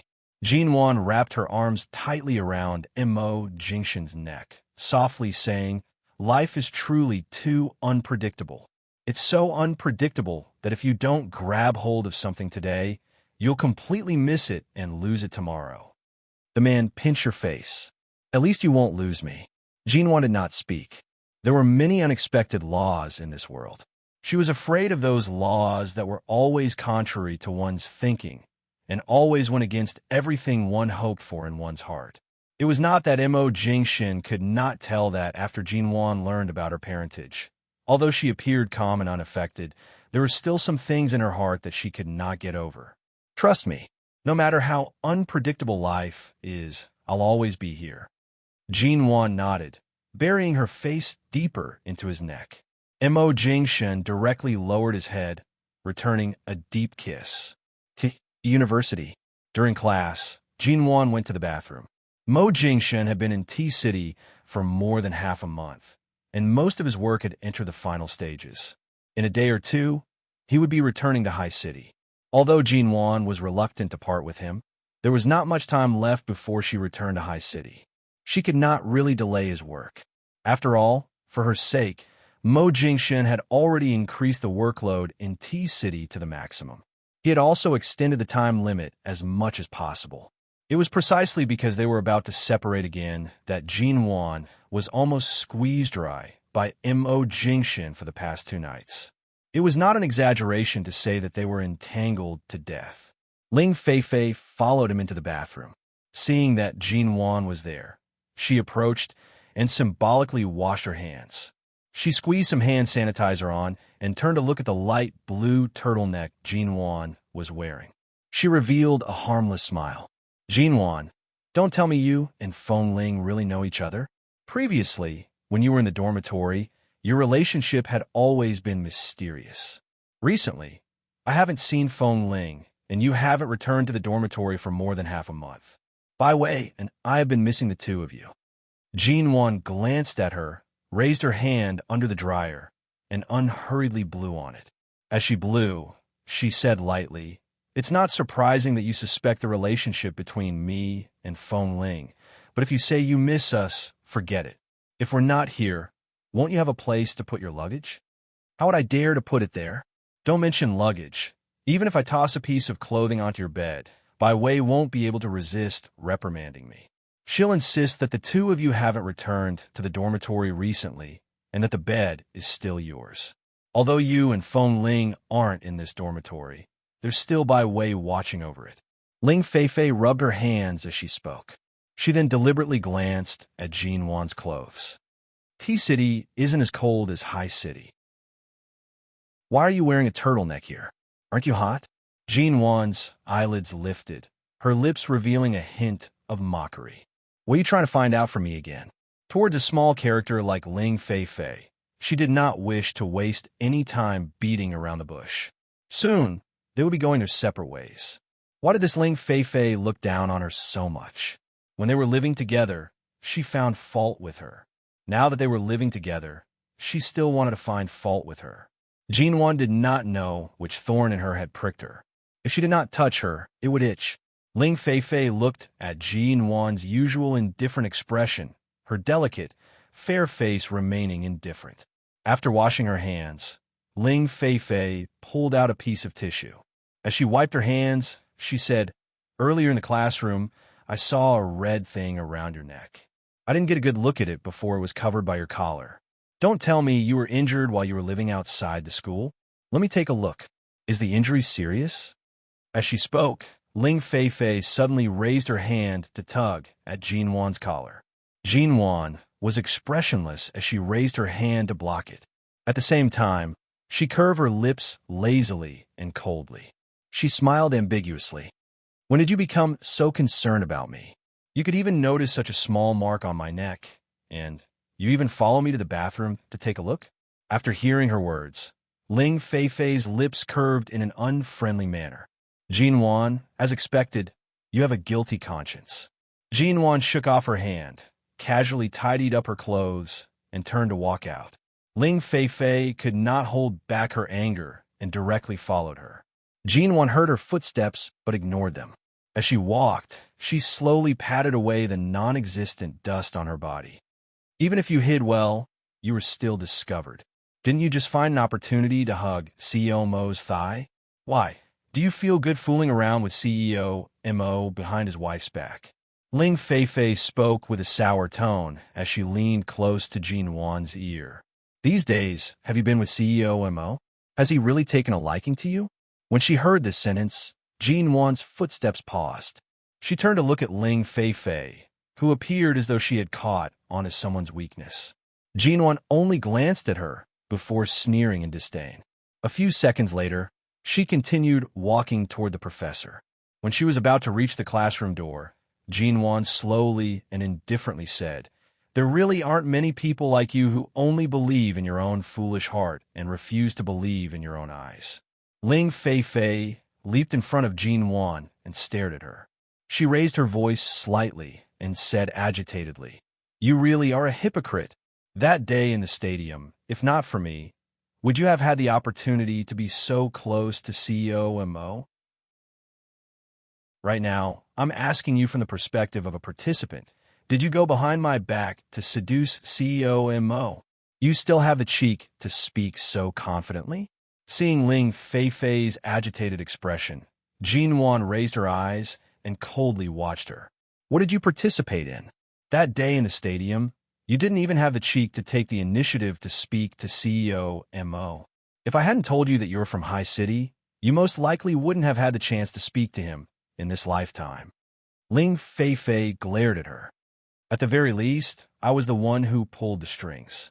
Is this how you treat me?" Jinwan did her best to retract her gaze as though she was looking at an idiot. She calmly watched her. "So, if I had really slept with him these days, what would you have done?" Ling Feifei widened her eyes. Her expression was one of disbelief. Hearing and guessing were one thing, but she did not expect Jinwan to openly admit it. Jinwan no longer looked at her and entered the classroom. After sitting down, she kept the books on the table. Ling Feifei followed in and stood by her side. She lowered her voice and warned, "Jinwan, CEO Mo is already married. You're a third party. Don't you have any shame?" Chapter 264. The moment her true thoughts were exposed, she was slightly embarrassed. Ling Feifei saw Jinwan's unafraid expression and could only conclude the following points: pleased, arrogant, and smug, as though she had someone supporting her from behind. Right now, who else could be supporting Jinwan? Wasn't it Mo Jingshin? Jinwan did not look at Ling Feifei's expression. She picked up the thermos flask on the table and opened the lid. Through the steam rising from the flask, she quietly watched Professor Lin, who had walked in due to the bell ringing. Ling Feifei finally returned her seat. However, her gaze occasionally shifted to Jinwan's high-collared shirt. Even if Jinwan's shirt was very high, under her careful observation, she could still see the vague kiss marks that would occasionally appear when Jinwan turned her head. CEO Mo appeared to be cold, low profile, and not particularly approachable. Would he be so intense? At night, Jinwan did not agree to go shopping with Bai Wei. After class, she left T University and saw that Feng Ling had parked the car outside. It had been a few days since she saw Feng Ling, but it was as though nothing had happened. Her hair had been cut a little shorter, and she was still dressed in black. She stood by the car in an agile manner. Jinwan said that she wanted to go to the mall to buy some things. Feng Ling accompanied her and did not say a single word. It was as though she had returned to the state she was in when she first arrived by Jinwan's side. Since Feng Ling was avoiding the topic, Jinwan would not purposely tear open her wound and ask about it. She did not say much and only occasionally asked if the things she bought were nice and waited for Feng Ling's evaluation. She did not mention anything else. At 6 o'clock, Feng Ling sent Jinwan to the restaurant below Mo Jingshin's branch company. When she arrived, Mo Jingshin was already sitting there. From the looks of it, he had been waiting for a long time. She did not know if he had heard or sensed her movements, but before she walked over, he had already looked over. Their eyes met. Jinwan saw that the man's ink-black eyes seemed to be brimming with smiles. He then stood up. She walked over, and he happened to pull out a chair for her. He then placed her coat and bag by the side. His low voice was filled with a doting smile. "Didn't I ask you to come over at 5:30? Why are you so late?" Feng Ling has rested for a while. It seems like her work efficiency needs to be improved after returning to work. Jinwan raised her head to look at the man's handsome chin. "Earlier, I went shopping with Feng Ling. I saw a few nice clothes and tried them on. The new clothes are in the car. I didn't buy it. After trying a few, I felt that the style was not much different from what I usually wear, so I didn't buy it." Jinwan calmly sat down and received the menu from the waiter. She glanced through it and said, "You've been in T-City for so many days, and you've been cooking at home almost every day. It's fine to occasionally eat from restaurants outside, but I still prefer the food you make." After ordering, Jinwan took a sip of her hot drink. When she saw the man sit down, Her clear and indifferent voice rang. Someone is following you. How did you know? Jinwan did not immediately turn her head to look out. She had sensed at the moment they left T University and could easily guess who was following them. She decided to ignore it and only drove here after strolling with Feng Ling. However, the other party was still following them. Such a low-end method of following. The car is parked right behind Feng Ling's car. Who is it? Mo Jingshan asked mildly. Jinwan placed her cup down, pursing her lips slightly. It should be Ling Feifei. She suspects that I'm seducing a married man like you. She's probably trying to take some evidence to threaten me. Oh, right.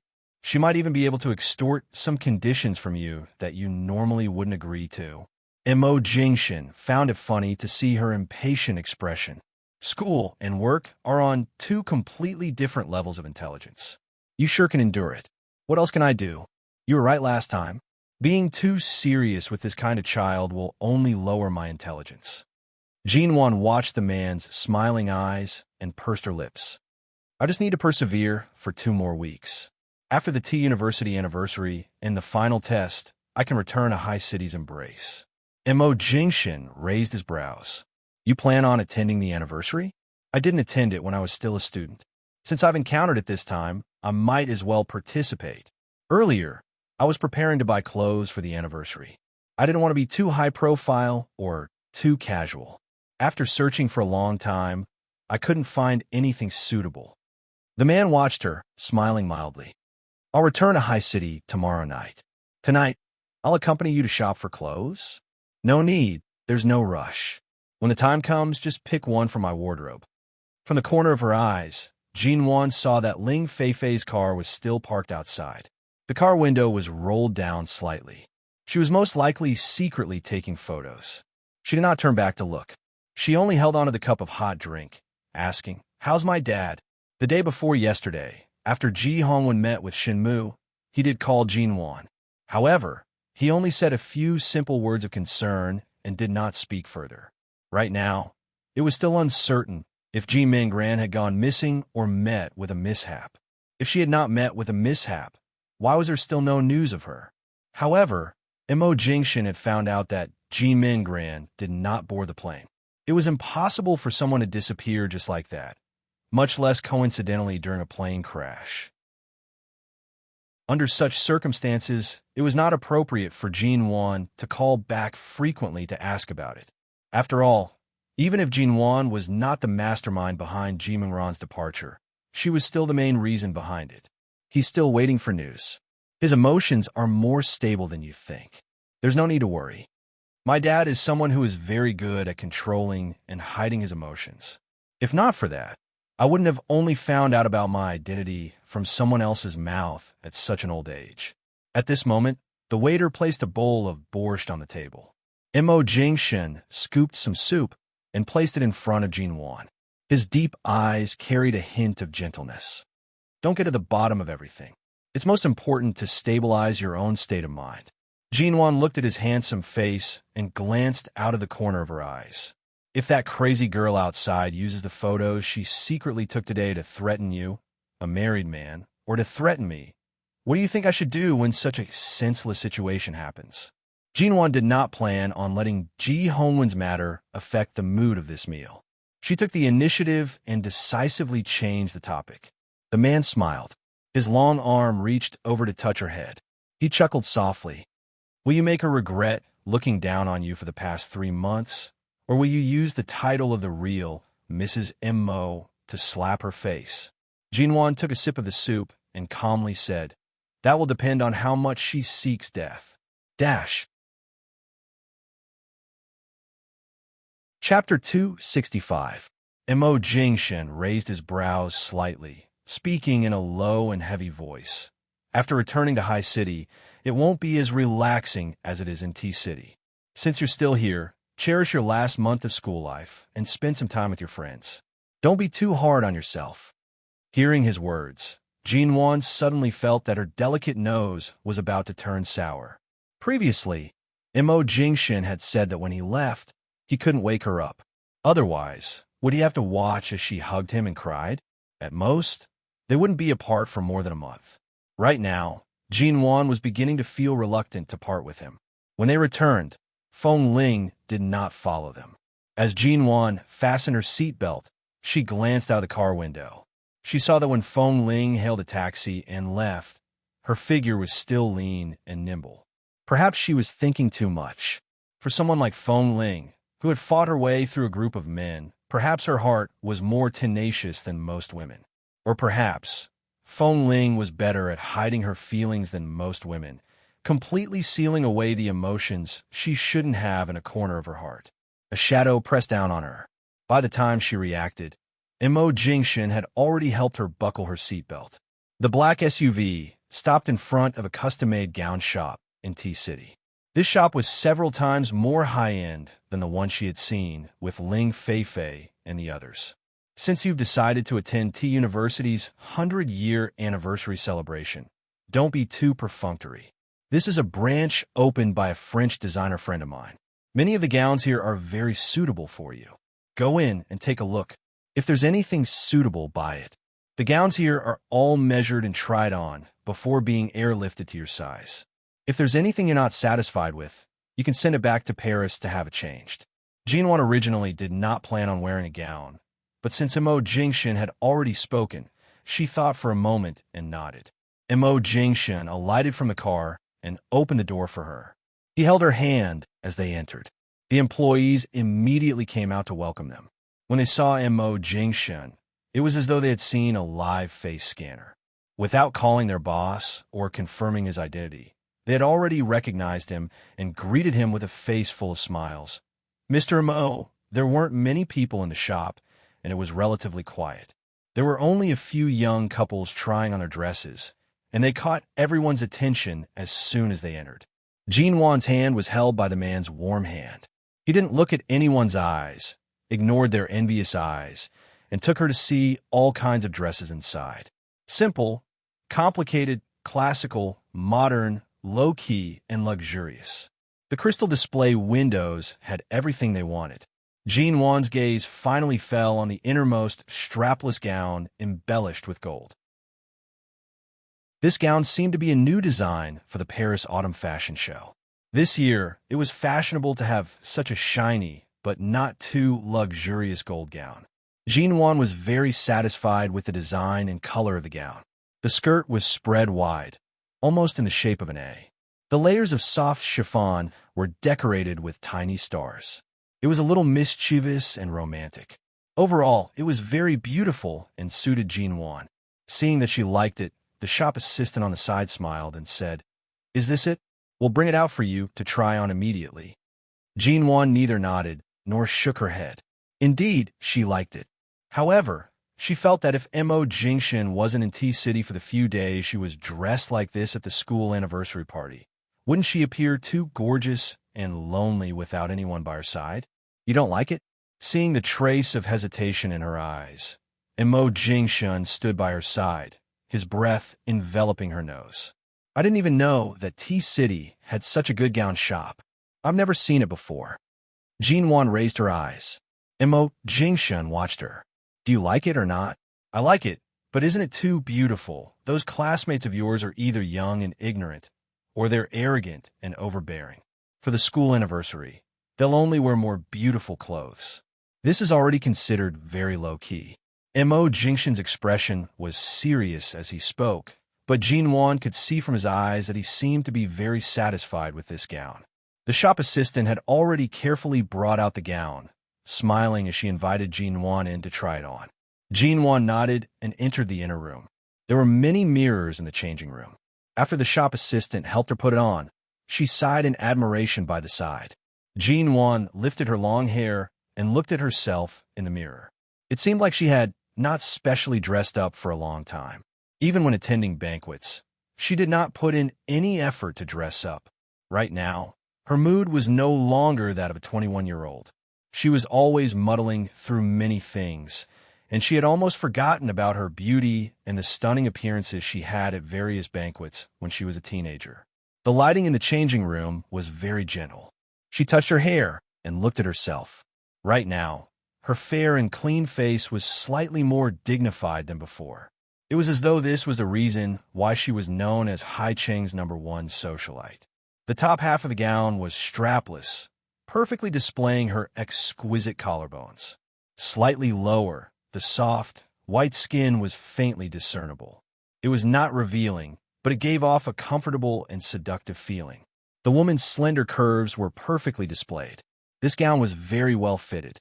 There was no need for any alterations. Jean Wan looked at herself in the mirror. It seemed like she was this beautiful when she got married. It was just that back then, she did not pay much attention to appreciate it. She walked out of the changing room. It turned out that Mo Jingshin was sitting on the sofa outside, waiting for her to come out. He was flipping through a magazine in his hands, sitting there elegantly and quietly. When he heard her voice, he turned back.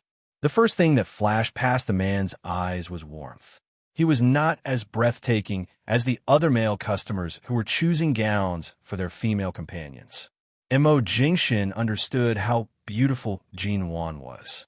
Thus, breathtaking was no longer suitable for him. It was just that every time he saw her more beautiful, he wanted to hide this little woman away to prevent others from thinking too much about her. Regardless of appearance or temperament, Jean Wan was like a dignified and romantic princess. Right now, it was rare for her to specially dress up. She did not have as many flashy thoughts.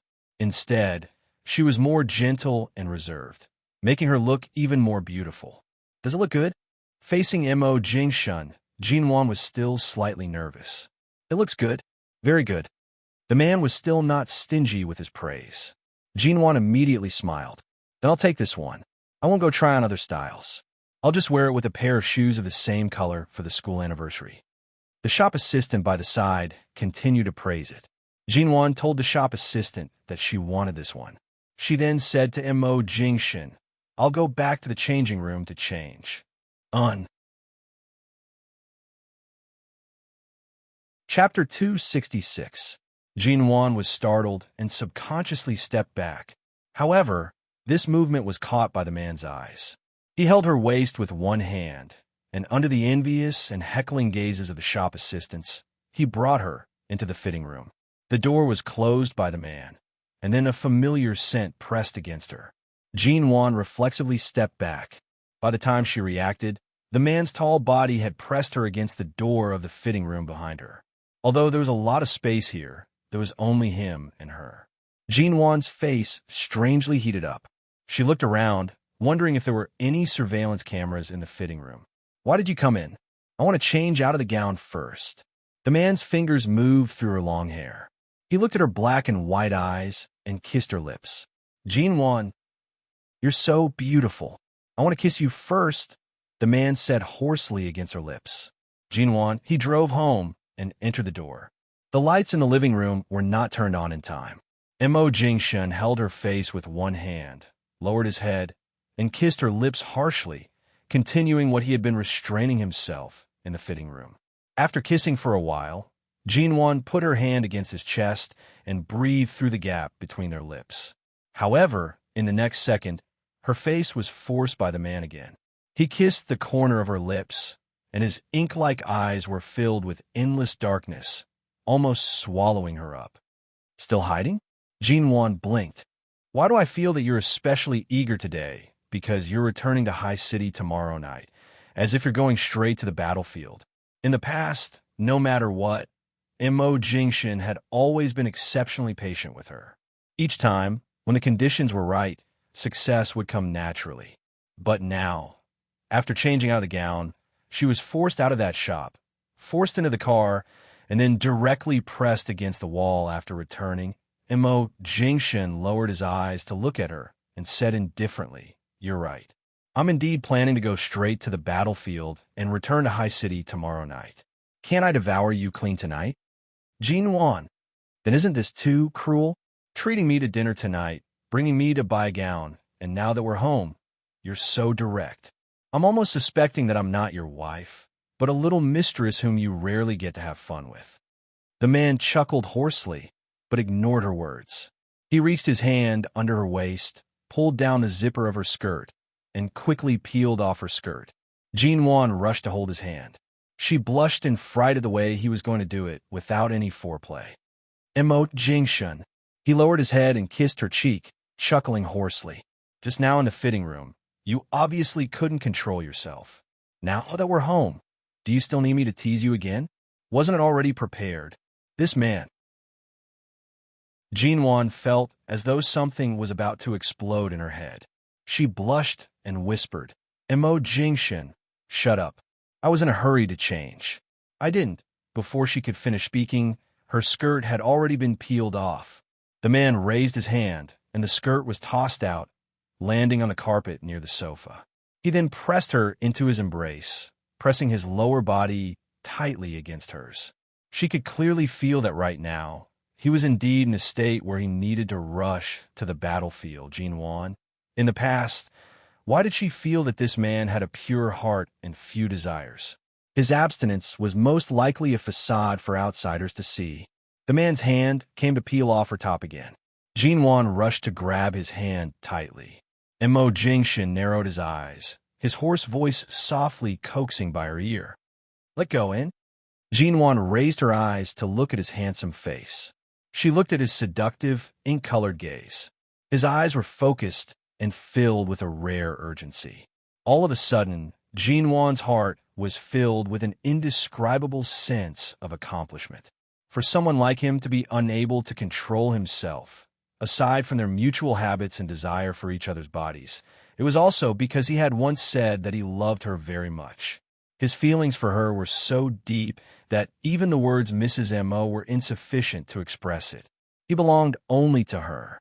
The moment this thought entered her mind, Jinwan suddenly stood on her tiptoes to take the initiative to kiss him. In an instant, the man who originally wanted to peel off her clothes gave up on this momentary tug. Without any hesitation, he carried her up. As Jinwan softly cried out, he bent down to seal her lips and rushed into the bedroom, pressing her onto the large, soft bed. His soft kisses moved to the back of her ear. His low, husky voice pounded against her eardrums. You probably don't know how much self-control I had to use in the fitting room to not tear off your gown and harshly fuck you there. Jinwan did not know how beautiful she was when she wore that gown to the point where the man could not control himself.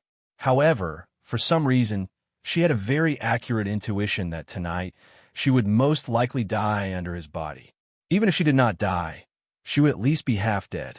To Jingshan, the short separation that was about to come could be as short as a week or as long as a month. Each of these factors determined that tonight, Jinwan would be tormented by him until late into the night. And with this man's stamina, every time he did not intend to let her off easily, he would make her cry until her voice went hoarse. However, every time she cried out hoarsely, she would be met with a new round of ruthless bullying. In the end, she could only turn her sweaty face away and weakly bite the corner of the blanket that she had just pulled up. She held back the undisciplined sounds in her mouth, afraid that she would provoke him again and again. If that happened, this night would truly be endless. Late at night, Jinwan was completely exhausted. She did not even have the strength to raise her arms. The man carried her to the bathroom to wash up and helped her put on a comfortable nightgown. He slept by her side and held her to sleep. Jinwan lay in his embrace. She was so tired that she could not even open her eyes. However, her fingertips could not help but clutch onto his arm, refusing to let go. She opened her eyes slightly and stared at the face that she could not be more familiar with. The man's lips were just the right thickness, and the bridge of his nose was high. His eyebrows were too thick, and if they were too light, they would be too light. Especially this man's eyelashes, which were thicker and longer than most women's. His handsome face had a lazy aura because of the earlier strenuous exercise, and his body emitted the same scent of shower gel as hers. Sensing her gaze, Jingshan gently rubbed her head. He knew that she was very tired but could not bear to sleep. After all, although he would only be returning to High City tomorrow night, she still had classes tomorrow. This meant that they would have to separate early in the morning. Jinwan could not take it anymore after being rubbed by him. She closed her eyes. Chapter 267. Mo Jingshen had too many business matters to attend to today. Before he left, he naturally woke up early. When he opened his eyes, he saw a fair and clean face leaning against his chest. The little woman's eyes were closed, and her seaweed-like hair was spread across the pillow. She appeared drowsy and beautiful. She slept deeply and was completely defenseless. The man propped himself up on his elbow and looked at her for a while. Suddenly, he leaned over and kissed her. It wasn't the usual morning kiss. Instead, he directly and fiercely snatched her lips and her breath in a way that would wake her up. Jinwan was startled and immediately opened her eyes. She had slept in his arms since last night and had finally fallen into a deep sleep. Yet, she was suddenly woken up by the man. She opened her eyes in a daze, unsure of what had happened. When the drowsiness in her eyes faded, she met the man's smiling black eyes and heard his low and heavy voice say unhurriedly, "I'm going to work. I'll leave tonight. I won't be going to T University to see you." And, realizing that he had deliberately woken her up, Jinwan knitted her brows in exhaustion and soreness. She did not want to hear him say that he was leaving. She appeared angry as she said angrily, "Are you going to let me sleep? Last night, you didn't let me sleep well. When I finally managed to sleep soundly, I was woken up by your kiss. So annoying. Hurry back to High City and let me sleep alone. I don't want to sleep with you anymore." Mo Jingshin originally wanted to bully her when he saw her angry expression. However, when he heard her last sentence, his deep, black eyes narrowed dangerously. "Say what you just said again." It was fine that he woke her up, but now he was being fierce to her. Jinwan pushed him angrily. "I don't want to sleep with you anymore. I won't sleep with you anymore." The man lowered his eyes to stare at her. His thin lips were tinged with a faint but dangerous smile. His early morning voice was especially low. "You won't sleep with me anymore?" His tone was clearly threatening. "I won't you." Before she could finish her words, she was kissed by the man. Following that, the man pressed his body against hers. He forcefully turned her face and kissed her fiercely. He also took the opportunity to hold her hands, which were about to push him away, and press them against the top of her head. Jinwan was kissed until she could barely breathe before she hurriedly opened her eyes. She whimpered, but was unable to speak. In the end, the man bit the corner of her lips, and as soon as she could, she rushed to say, "Mo Jing, you." The man directly sealed her lips again. After ravaging her for a while, he licked her rosy lips that had been kissed since early in the morning. He looked down at the sleepy and helpless woman under him from above. His lips curved slightly. "Are you sure you don't want to sleep with me? You won't come with me after returning to Sea City." Earlier, Jinwan had said those words out of anger. Why didn't she realize that this man had such a nasty side to him? What he meant was that she didn't need to sleep anymore. Tossing and turning in the middle of the night was still not enough? Was he not afraid of kidney deficiency? Jinwan was actually not afraid of death. She wanted to say that she wouldn't follow him, even if they returned to High City. If she had the guts, she would stay here until her flight was delayed and not return to High City. However, before the words could reach her lips, the man seemed to have no intention of letting go of such an opportunity. The moment her hands regained their freedom, he bit down on her fingertips. His burning palms landed on her sore and weak waist as he murmured softly against her lips. "After we return, if you dare to stop me from sleeping, even if I have to tie you up, I'll tie you to my bed." Jinwan weakly said, "Are you going to squeeze out every last bit of energy from me today?" The man chuckled softly. He kissed her, but his hands did not stop moving. She harumphed slightly, her brows furrowing. She spread her legs as far apart as possible, allowing him to leave a mark on her body before returning to High City. Early in the morning light quietly peeked in through the gaps of the curtains. In the quiet condominium, only Jinwan's soft pleading and low panting could be heard, as well as her sobbing cries. In the end, Jinwan finally laid completely motionless on the bed. She was truly exhausted. She opened her eyes slightly, watching the man for a few seconds in a daze. In the end, she struggled to pull her hands out of his grasp. In the end, she bit her lips and said, "If you continue to be so unrestrained in the future, I really won't sleep with you anymore. The man's lips curved slightly. He pinched her face pitifully and did not continue kissing her. He only gently kissed her lips. Be good, continue sleeping. After saying this, he got up from her body and covered her with the blanket again. In the end, when the man finally got off the bed, his hand was held by the person on the bed. He turned around, lowering his head to look at her. The sunlight that sneaked in through the gaps of the curtains landed on the man's body. It was as though the tall man was framed with a layer of gold. He was as handsome as a god. After returning to High City, remember to call me every day when you're not busy. Otherwise, I won't know when you're busy or when you're in a meeting. I won't even be able to call you. Mo Jingshun looked at her delicate and charming appearance. His thin lips curved up, tainted with a doting taste. Understand. He couldn't help but reach out to pinch her face again.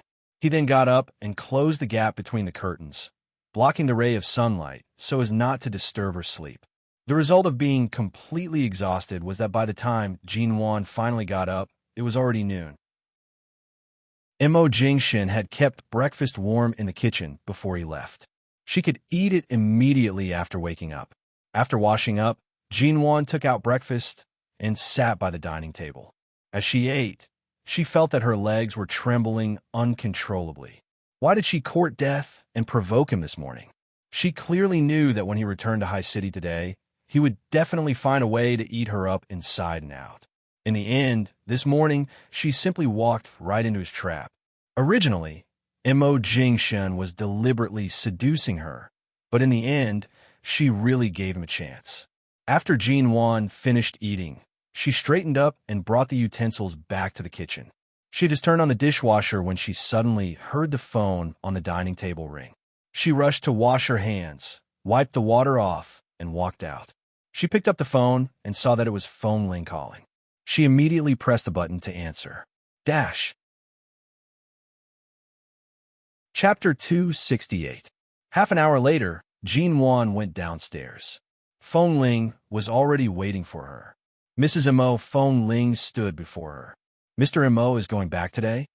All right, then I'll continue accompanying you to T University today.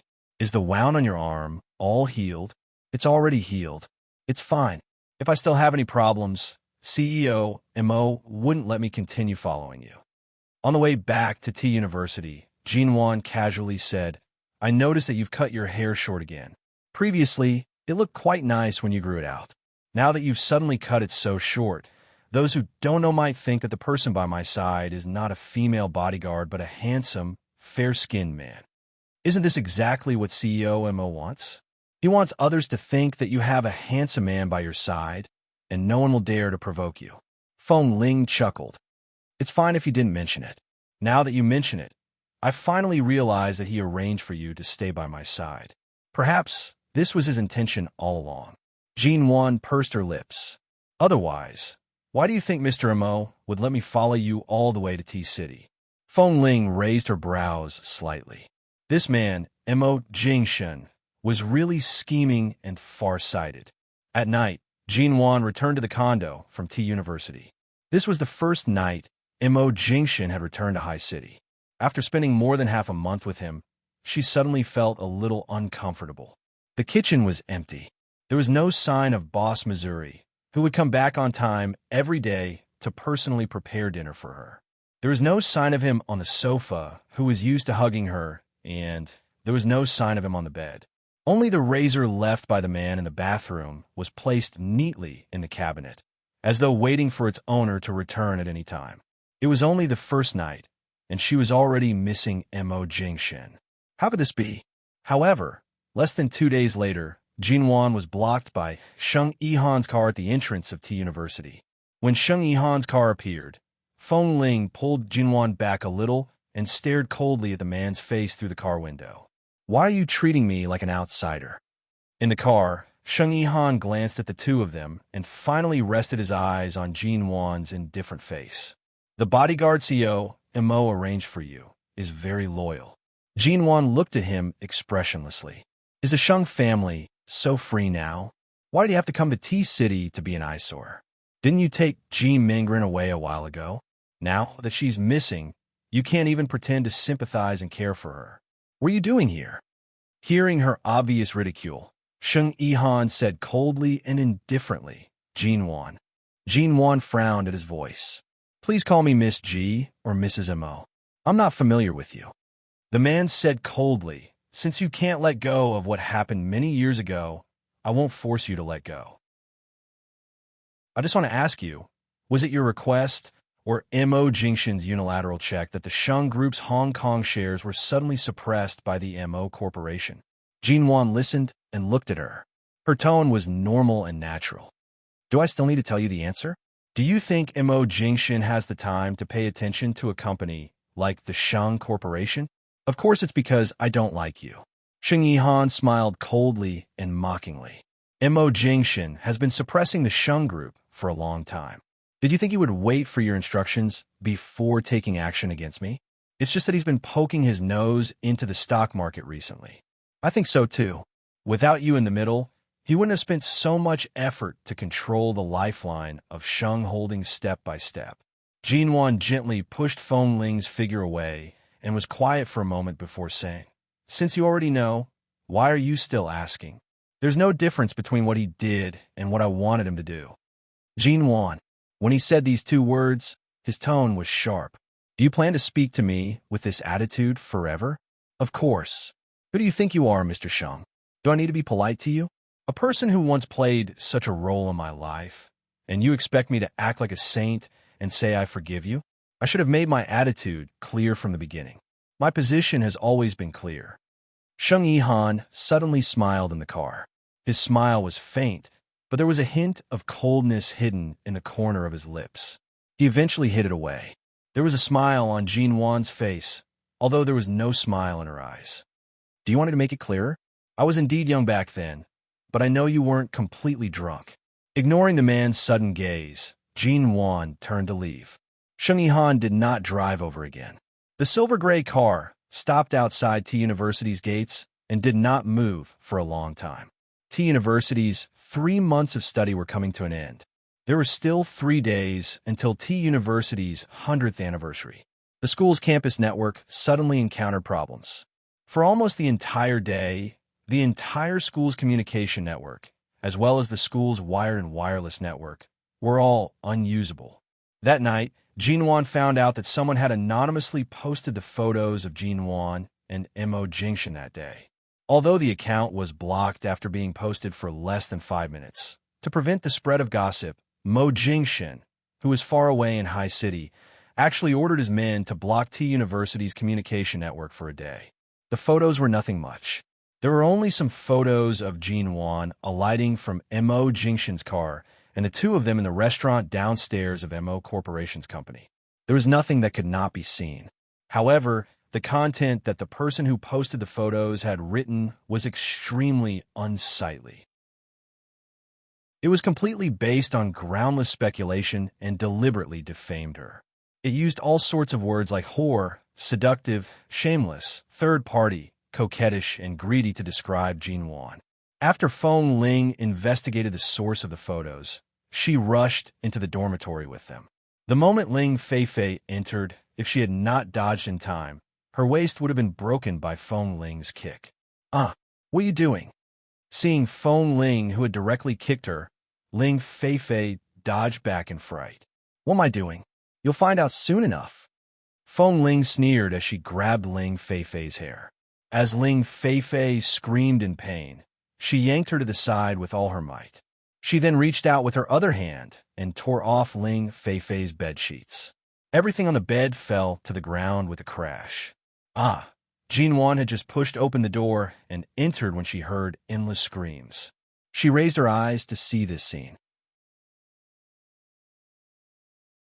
Chapter 269. Feng Ling. If I don't sue you until all 18 generations of your ancestors cry with you, I, Ling Feifei, will write my name backwards. Ling Feifei was so angry that her face turned red. She did not even have time to feel sorry for the things that had been trampled on. She watched as Feng Ling took the camera's memory card away.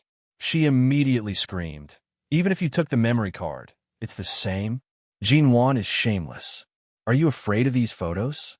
Did you think I didn't make a backup somewhere else? The school's internet can't possibly be blocked forever. Even if I can't post it online, as long as you don't kill me, I still have this mouth to spread it. She had just finished speaking when Feng Ling abruptly kicked her leg. Ling Feifei instantly squatted down in pain, staring at her with a pale face in disbelief. Isn't it easy to kill you? Aren't you afraid of going to jail? She did not expect that Feng Ling would not even be afraid of such a threat. The arrogance in Ling Feifei's eyes instantly disappeared. I'm afraid the person who needs to worry about going to jail isn't Feng Ling. Jinwan watched for a moment before walking over. Her tone was cold, mild, and calm. The crime of online defamation. Although this year, there hasn't been a clear criminal standard, it has already been written into the law. Based on the photos and words you posted today, as long as I don't wish to let you off, you can go to jail anytime. Then, seducing a married man as a third party, is that also a crime? Ling Feifei raised her eyes to glare at Jinwan. You're very proud to have slept with a man like CEO Mo, aren't you? You clearly know that he's already married, yet you still shamelessly stick to him. Are you afraid of others saying that you're shameless? Jinwan, don't think that you can sleep with him with a clear conscience. Jinwan looked at her with her eyes wide open, as if she was crazy with jealousy because she didn't get him, but still insisted on standing on the moral high ground to catch other people's stains. Jinwan chuckled. Then I'm really sorry. Mo Jingshen and I didn't just sleep together recently. We've been sleeping together for a long time, and we sleep together, wake up together, and have breakfast together every day. I'm really at ease with that. Ling Feifei widened her eyes, staring at her in disbelief. A few seconds later, she blurted out, Impossible. She didn't believe it. Jinwan made it sound like she had known CEO Mo for a long time, not just in High City. How could this be? Jinwan had clearly said that she had never had any contact with the Mo Corporation. How could she and CEO Mo? Jinwan must be feeling guilty. She was afraid that she would really tell others about this, so she came to scare her. Ling Feifei stared at this exquisite, cold, and flawless face before her, and in her heart, she despised her even more. Although Jinwan was beautiful, Ling Feifei did not believe that someone like CEO Mo would truly like her, much less maintain such a long-term relationship with her. Furthermore, Ling Feifei had heard that CEO Mo's love life had always been clean. There had never been any scandals. Jinwan looked at her and smiled lazily. Impossible? What was impossible about it? Do you think Haiqing is so big that it can't accommodate me? Or could it be that Mo Jingshen's bed could not accommodate me? Can't the gentleman you see in front of you have a normal sex life? Could it be that he can only fall in love spiritually and doesn't need a woman to sleep with him? Ling Feifei's face flushed from her words. She couldn't tell if it was out of jealousy or anger. You can even say such shameless words. Jinwan, how despicable must you be to be able to entangle yourself with CEO Mo? You, although Jinwan was already extremely annoyed with her and could not be bothered with her, those photos and slanderous words had thoroughly angered her. The curve of Jinwan's lips deepened. She casually said, In terms of despicability, how can I compare to you, Miss Ling? You took the initiative to run to the backstage of the stadium to look for him. In the end, you couldn't bring yourself to leave and drag me over, using the excuse that I'm from High City to get close to him. You just couldn't find a better opportunity to put your hidden thoughts into practice. You didn't even manage to touch a corner of his clothes. In the end, when you found out that I slept with him, you were so mad that you wanted to tear me apart and destroy me. But so what if you're angry? You didn't even receive a single glance from him. I'm warning you, it's fine if you jump around like a flea in front of me, but don't hang around in front of him. Let's not talk about whether you'll have the chance to hang around in front of him. Don't even think about those dirty thoughts in your heart. Otherwise, I'll only feel disgusted. I'll feel annoyed whenever I see you. The more Ling Feifei listened, the uglier her expression became. In the end, she was so angry that her hands were trembling. Jinwan, didn't you just climb in his bed? How many times can you sleep with him? I'm afraid CEO Mo has already left T-City. After he leaves, what do you count as? If not for Feng Ling, What right do you, a shameless third party, have a stand on my head and bully me? Hearing this, Jinwan abruptly sneered. I really admire your stubbornness. Ling Feifei was about to stand up indignantly when Feng Ling kicked her knee again. Ling Feifei immediately fell to the ground in pain. Idiot, do you know who I am? Feng Ling coldly reprimanded. Why would I care who you are? Ling Feifei glared at her with reddened eyes. Feng Ling coldly raised her brows. I'm Mrs. Mo's private bodyguard. Huh. I knew someone like you would only have a life of a bodyguard. You can't even show yourself in public. What private bodyguard? What Mrs. Mo? Ling Feifei was about to continue scolding when her complexion suddenly paled. Because of Feng Ling's identity, and because of the so-called Mrs. Mo private bodyguard, Mrs. Mo, from a moment Feng Ling appeared, she had been silently protecting Jinwan. No matter what Jinwan did, Feng Ling would definitely be present. Ling Feifei sat stiffly on the ground. She raised her eyes to look at Jinwan. Jinwan's gaze was unhurried as it landed on her. In an instant, all sorts of embarrassment and grievances surged up. Ling Feifei took a deep breath, her eyes reddening. You're all lying. How could Jinwan be Mrs. Mo? However, when she thought about it carefully, from the moment Mo Jingshan appeared, to the time he pointed out Jinwan's coordinates in the stadium, to the time he went to T University's cafeteria because of Jinwan, to the time when Jinwan ate salty fish, he gave her water. Such a natural action, and everything that happened after that. Ling Feifei looked toward Feng Ling, seeking the truth. Feng Ling only responded with a cold gaze. Looking at her, it was as though she was looking at a huge joke. Chapter 270. Baiwei received Ling Feifei's gaze and finally spoke up. I'm not too clear about the relationship between Jinwan and CEO Mo, but Jinwan is the daughter of Hai Cheng's G Group. You should have known about this back then at the G family's department store. However, you refused to believe it. A bolt from the blue. Ling Feifei directly sat on the ground and did not move. Her gaze was frozen on Jinwan for a long time. She stared at Jinwan, who had been acting like the manager of a small studio for the past 2 months. Jinwan tilted her head slightly, her tone light and languid. Speaking of which, Miss Ling, since you've always looked down on me, I'll play along with your arrogance. I've been here for more than 2 months, but I haven't tried to suppress you. It's almost 3 months, and we're about to go our separate ways, but you still insist on knocking into my gun. Just based on your fabricated words and these photos, I can sue you at any time. Ling Feifei was angered to the point where blood was rushing to her head. You? I don't care if you're really a third party or a fake daughter. You're in the wrong for instigating your bodyguards to beat up your roommate. If you want to sue me, fine, we'll sue each other. Don't even think of taking advantage of me. Do you have any advantages for me to take advantage of? Even if I order my bodyguards to beat you up, I've already reasoned with you. What about you? Did I ask you to take these photos, or did I beg you to follow me? Just these photos of us alighting from the car and having a meal, and you're able to come up with all sorts of stories. Your imagination is really rich, From the start, I've never targeted you. You acting like a snob is your own problem. I don't need to trouble myself to correct your way of thinking. For the past 2 months, you've been yelling without using your brain. You've taken a few photos and posted them on the internet. I'll let you off time and time again. Now you're asking for it, understand? Jinwan paused for several seconds. The curve on her lips deepened. Besides, you keep saying that I interfered in Mo Jingshan's marriage. You don't even know who I am.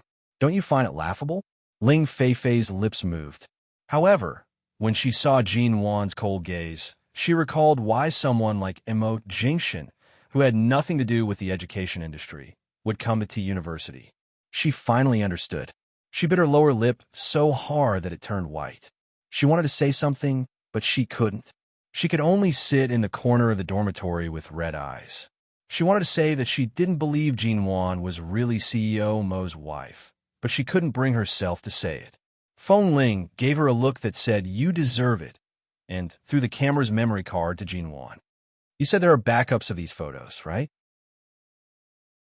Jinwan asked, Then phone Ling, and I won't stand on ceremony with your computer and other electronic products in the dormitory. There aren't any backups. The only backup is this memory card. Ling Feifei choked as she spoke. She glanced at Ji Nuan timidly. Ji Nuan directly snapped the memory card and gave Feng Ling a look. Feng Ling picked up Ling Feifei's laptop as well. Ling Feifei was just about to stand up to snatch it back when her knees hurt so much that she fell back to the ground. She watched as Feng Ling opened her laptop and searched it. After confirming that the photos stored in the laptop had already been deleted by her guiltily, she then reformatted her laptop and tossed it back onto her bed. Only then did this matter come to an end. This matter could be considered to have come to an end with Ling Feifei. However, in the 5 minutes that the photos and posts were on the school's website, several people had seen them. For the past 2 days, some of the female students in T University had been discussing this matter in private. 2 days later, it was T University's 100th anniversary. Aside from T University's school leaders, teachers, and students, there were also many famous figures in the education world. The atmosphere tonight could be described as extremely grand. Ling Feifei no longer dared to provoke Jin Wan. She did not even dare to continue staying in the dormitory. She directly moved out. That night, she wore a gown and stood together with the other girls in Professor Lin's class, standing far away. When she saw Jin Wan, Bai Wei, and Feng Ling enter together, she only glanced in their direction. Her gaze landed on Jin Wan's gold-plated gown. With one glance, she could tell that the design was low-key and gorgeous.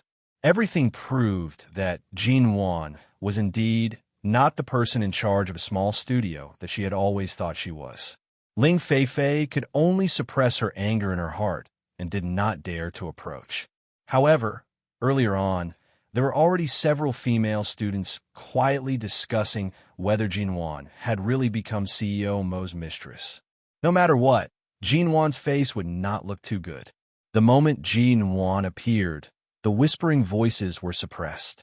However, this did not affect the female students who stood together in groups of 3 to 5.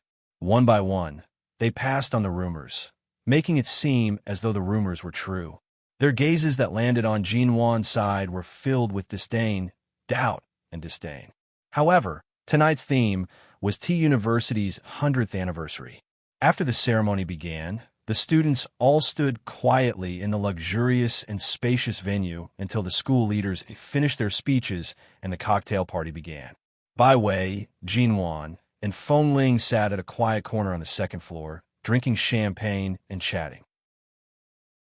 All of a sudden, Su Yao, who had always been close to Ling Feifei, intentionally spilled the glass in her hand onto Jin Wan's beautiful gown as she passed by. Thankfully, Feng Ling reacted quickly and pulled Jin Wan to the side, preventing Jin Wan's gown from being dirted. She turned to look coldly at Su Yao. "Are you seeking death?" "Yo, my hand merely slipped. It's not like the wine really spilled on her." "That Ji Xiao San hasn't even gotten angry yet. Why are you so anxious?" Su Yao sneered. Clearly, Ling Feifei did not dare to tell others about her misunderstanding of Jin Wan because of her face. Her voice was not soft, and it immediately attracted the attention of the surrounding people. Right now, the school leaders were all drinking below the stage, and there was no one to preside over the situation. In an instant, everyone's gaze landed on Jin Wan. The rumors and slanders that had been spreading ever since the school's website was blocked seemed to be hidden in the various gazes of these people. Like sharp blades, they sliced toward Jin Wan's direction. "I say, Jin Wan, from a glance, I can tell that your gown is expensive. Did CEO Mo buy it for you? As expected, you've hugged CEO Mo's thigh. You've been showing off quite a bit recently, haven't you? How does it feel to interfere in someone else's marriage? I really look down on people like you, ah?" Suddenly, she felt a chill on her head, cutting off Su Yao's arrogant and cursing words. Everyone only saw a glass of champagne spilling from the top. Not a single drop was left, and all of it splashed on her head.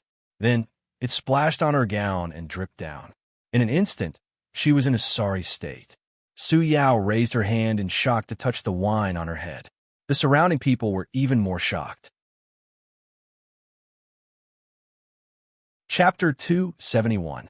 The man stood there, dressed in a black suit. The light flashed across his body, revealing a white shirt underneath. The exquisite, expensive, and low-profile cufflinks on his wrist reflected a sharp, cold light under the light. Su Yao realized that someone had splashed wine on her. She angrily grabbed at her wet and disheveled hair, raising her head to scold. "Who is it? Who dares to splash wine on this old lady?"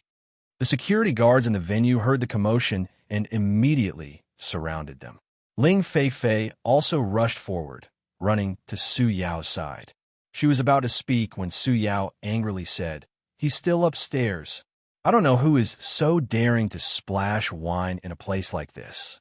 What are you security guards doing eating? Go and bring him down right now. I want to see who it is." Before she could finish her words, the man on the stairs had already started walking down. The moment she saw the man's well-ironed trousers and straight legs, Su Yao's expression faltered. She looked up carefully and saw that the man was unbuttoning his black suit jacket as he walked down. His white, handmade shirt was so clean that one could not shift their gaze away.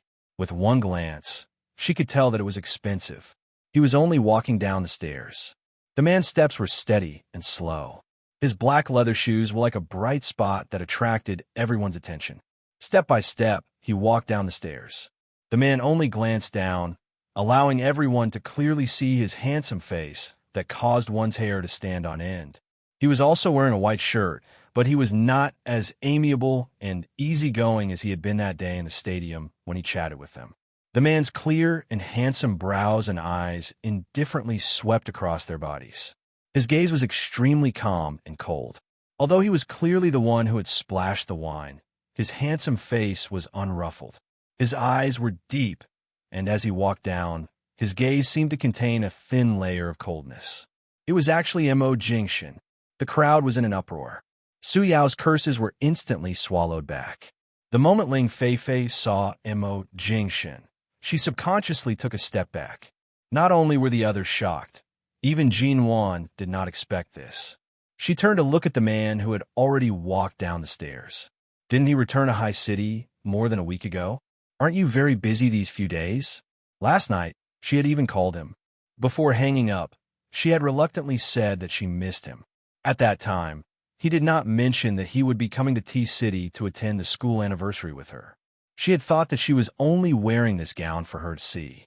She did not expect that he would actually come. Feng Ling watched as the man approached. She could clearly sense the coldness emanating from Mo Jingshan's body.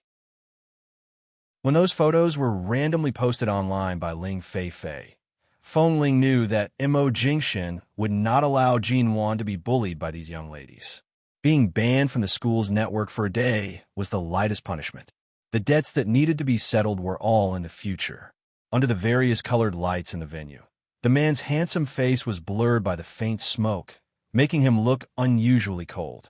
Everyone looked at Mo Jingshan, including the school leaders and famous people from all walks of life. They had invited him several times, but never received a positive response. They didn't expect that he would really come. Mo Jingshan approached Jin Wan. When he paused, he looked at her hand that was gripping the wine glass. His clear voice slowly said, "Pour it back." Jin Wan's expression faltered. She turned to look at the trembling Su Yao and the pale-faced Ling Feifei. Earlier, Su Yao did not actually pour the wine on her. However, if Feng Ling had not reacted quickly, it most likely would have been splashed on her. Su Yao opened her mouth and muttered, "COMO, aren't you being too biased toward her? Could it be that people from the upper class like you can be so high-profile, even when you're having an affair?" Mo Jingshan's long and slender fingers caressed the empty wine glass in his hand. He chuckled coldly and placed a glass down. "Affair? My marriage and feelings have always followed Jin Wan's path. I've never deviated from it. How could I have an affair?" Su Yao did not understand. She looked at the calm and composed Jin Wan in confusion before turning to look at the pale-faced Ling Feifei, who was hiding behind the crowd. Right now, Ling Feifei really did not dare to speak. From Mo Jingshan's words, she clearly understood the truth. Jin Wan was indeed his wife. His words could not be any clearer. A school leader could not bear to watch any longer. He furrowed his brows and said, What are you girls thinking about all day? Miss G has always been CEO Mo's wife. It's just that she doesn't like being an idle rich wife at home.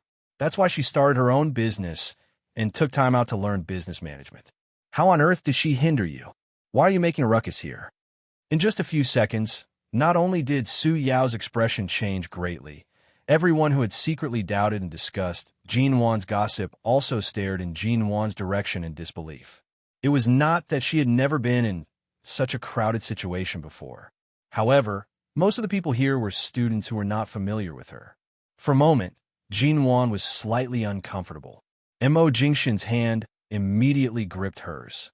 The moment those incredulous gazes saw the way he gripped Jin Wan's hand, they became even more astonished.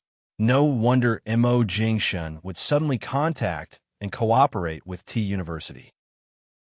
It turned out that it was because Jin Wan was here. Based on this, if not for Jin Wan, T University's century-old library would not have been rebuilt so generously. After all, this was not a small sum of money. No company in the country would be willing to fork out such a sum. However, the immeasurably virtuous construction of this historical library could be said to be entirely due to Jin Wan. In an instant, the students who were unaware of the truth did not dare to speak further. Instead, they looked in their direction with envy and admiration. Only people like Ling Feifei and Su Yao felt as though there was a thorn in their backs. They could not wait to disappear from this place. You're really CEO Mo's wife? Su Yao was still somewhat confused. Ling Feifei, who had clearly been inciting her to target Jin Wan, was currently hiding far away. There was no way for her to seek confirmation. However, from Ling Feifei's attitude, it was likely that she already knew. That was why she was hiding so far away. No matter who I am, even if I'm really the manager of an unremarkable small studio, it's not your place to point fingers at me. Jin Wan's red lips moved slightly. Her tone was slow and calm. Just because I'm not Mo Jingshin's wife, I can allow you to slander me and ruin my reputation? This is all. I heard from Ling Feifei and those photos. The photos on the school forum were all of Ling. Chapter 272. Su Yao immediately choked. She knew that she was in the wrong and did not dare to say or do anything else. She could only bite down on her lips and remain silent. However, her eyes were slightly guilty as they glanced at the wine glass in Jin Wan's hand. She was worried that Jin Wan would really pour this glass of wine on her again. Earlier, the glass that President Mo poured on her was already enough to embarrass her. If he did it again, Jin Wan glanced at the wine on the ground that Su Yao didn't pour on her, and then at her. I didn't intend to make it so big, but I'm a person who keeps a low profile when it's time to keep a low profile. And when it's time to take revenge, I'll return the favor. Su Yao immediately stiffened. She did not know what Jin Wan was planning to do. Everyone watched as Jin Wan gently swirled the wine glass in her hand and slowly approached Su Yao. She raised the glass slightly and began to pour the champagne from her waist. When the champagne flowed down her skirt bit by bit, Su Yao only stood there, not daring to move. Her lips had turned white from biting down on them, and her eyes did not dare to glare at Jin Wan. Jin Wan glanced at the wine that flowed down her skirt. Her gaze suddenly shifted to Ling Feifei, who was hiding behind the school leader. It's quite a pity for this wine to flow down like this. Miss Ling, do you want to come over and drink a few drops? By drinking a few drops, it was clear that she wanted Ling Feifei to come over and drink the wine that flowed down Su Yao's skirt. Just as everyone was wondering why Jin Wan was targeting Ling Feifei, Jin Wan's red lips moved slightly. Her voice was unhurried. Don't you like to secretly take photos of us, post them on the internet, and then slander us behind our backs? Such a courageous person. Why are you hiding behind the school leader? Everyone's puzzled gaze immediately became clear. It turned out that the mastermind was Ling Feifei. Ling Feifei shrunk her neck and did not speak. Earlier, when Mo Jingshin was not present, she did not dare to do anything due to Jin Wan's presence. Now that Mo Jingshin was present, she did not dare to make a single sound. She just bit her lip and stood behind the school leaders. When everyone's eyes were on her, she buried her head even deeper. The school leader frowned and asked, "Did you really do such a thing?" Ling Feifei shook her head forcefully, but she did not dare to lie. In the end, she turned pleadingly toward Bai Wei behind Jin Wan, hoping that she would speak up for her on account that they were roommates. However, Bai Wei's disdainful gaze lingered on her face. In the end, she only coldly curled her lips, her gaze seemingly telling her that she deserved it. In an instant, she had mysteriously become the target of public criticism. Ling Feifei's initial goal was to make Jin Wan infamous in the school. She wanted Jin Wan to be too embarrassed to even attend the school anniversary party. In the end, this was the result. After all, this was T University's 100th anniversary. This small interlude was only a small conflict between the students. The activities for the school anniversary continued. Due to Mo Jingshan's personal arrival, the school leaders' faces were all flushed red. One by one, they introduced each other to Mo Jingshan. The last event of the school anniversary was a student-themed event. The school leaders and T University students played all kinds of indoor games, which were similar to the shiatsu massage mat that would be popular 10 years later. There was also indoor rope skipping, indoor tug-of-war, indoor doll snatching, drumming, passing flowers, and truth or dare. The laughter of all kinds of game participants rose and fell in the venue. Professor Lin's students first played tug-of-war. Jin Wan's side won one round. Next, they played indoor sprints. Jin Wan removed her shoes and stepped on the side of the massage mat. The pain immediately caused her to pull her foot back. This thing was even more powerful than the shiatsu mat 10 years later. It was made of various small stones piled together to form a sharp edge. The referee's whistle abruptly rang. Jin Wan immediately endured the pain and rushed forward.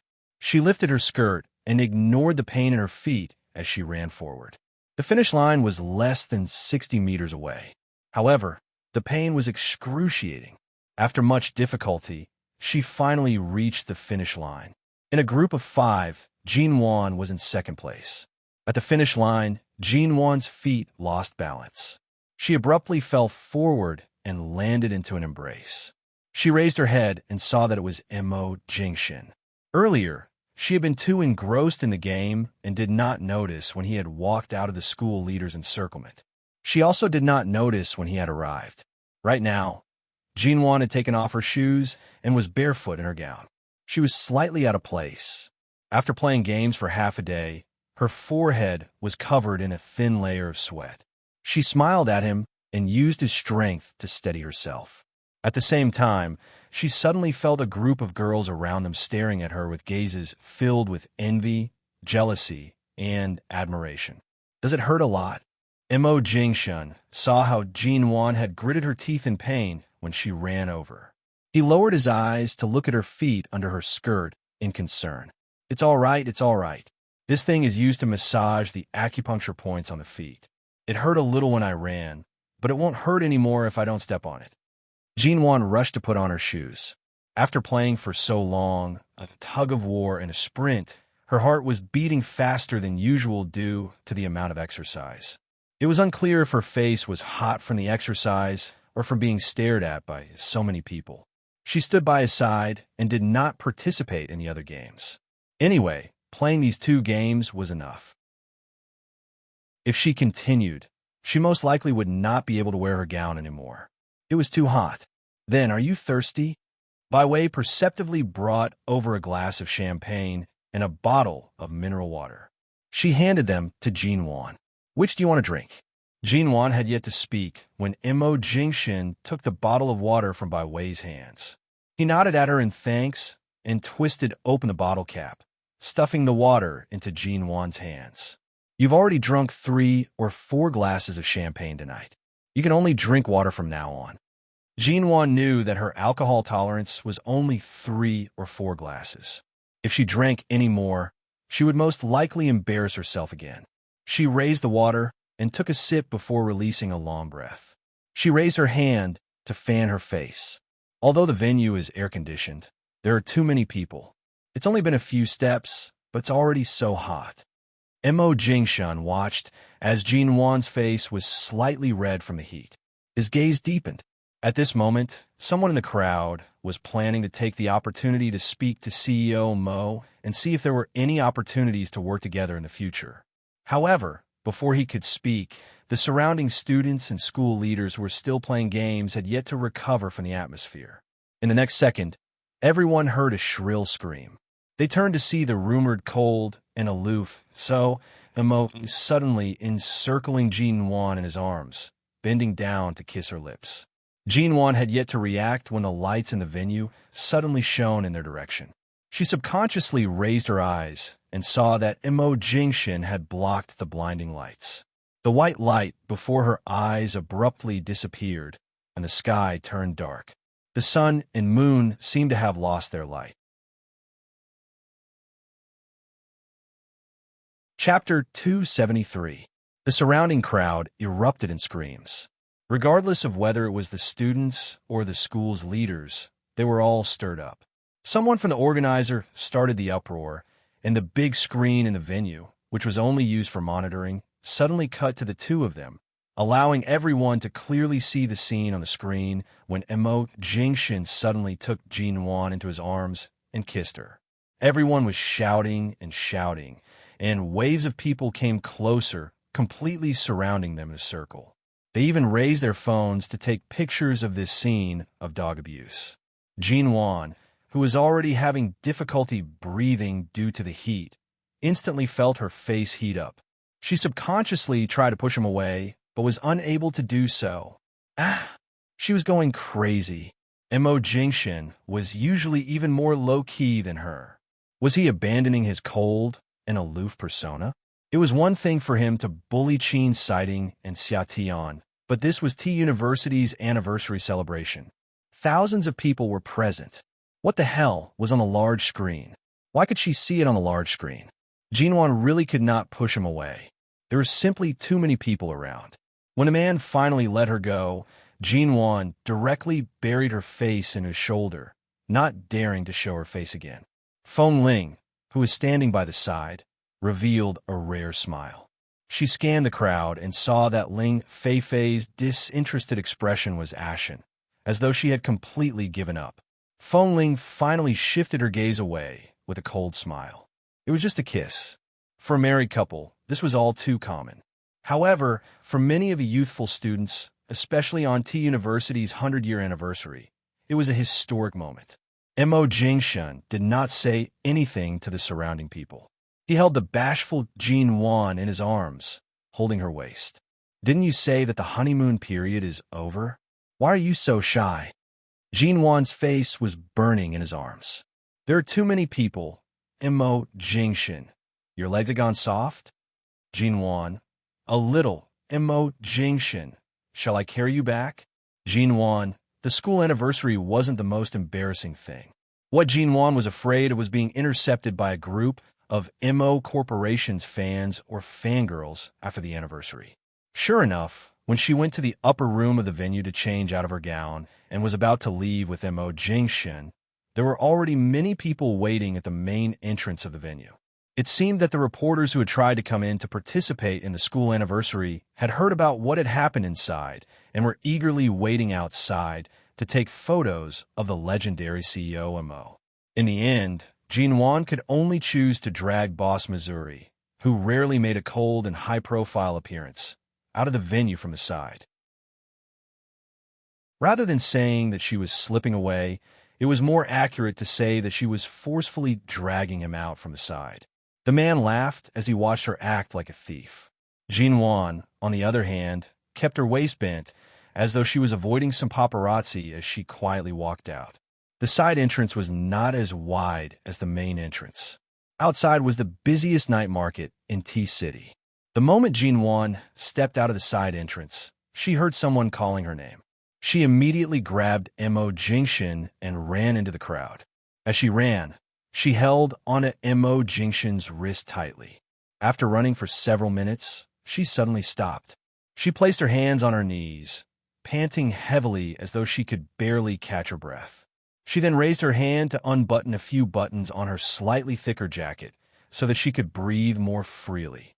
She turned to find that this was already a relatively crowded area of the night market. People came and went, and both sides of the crowd were filled with stalls specially used for the night market. In a place like this, it was likely that they would not be able to squeeze in quickly. Even if they managed to get in, it would be difficult to find them in such a large crowd. Jean Wan released a light breath. She turned to see that one of Mo Jingshan's hands was held tightly by her, while the other was casually placed in his pocket.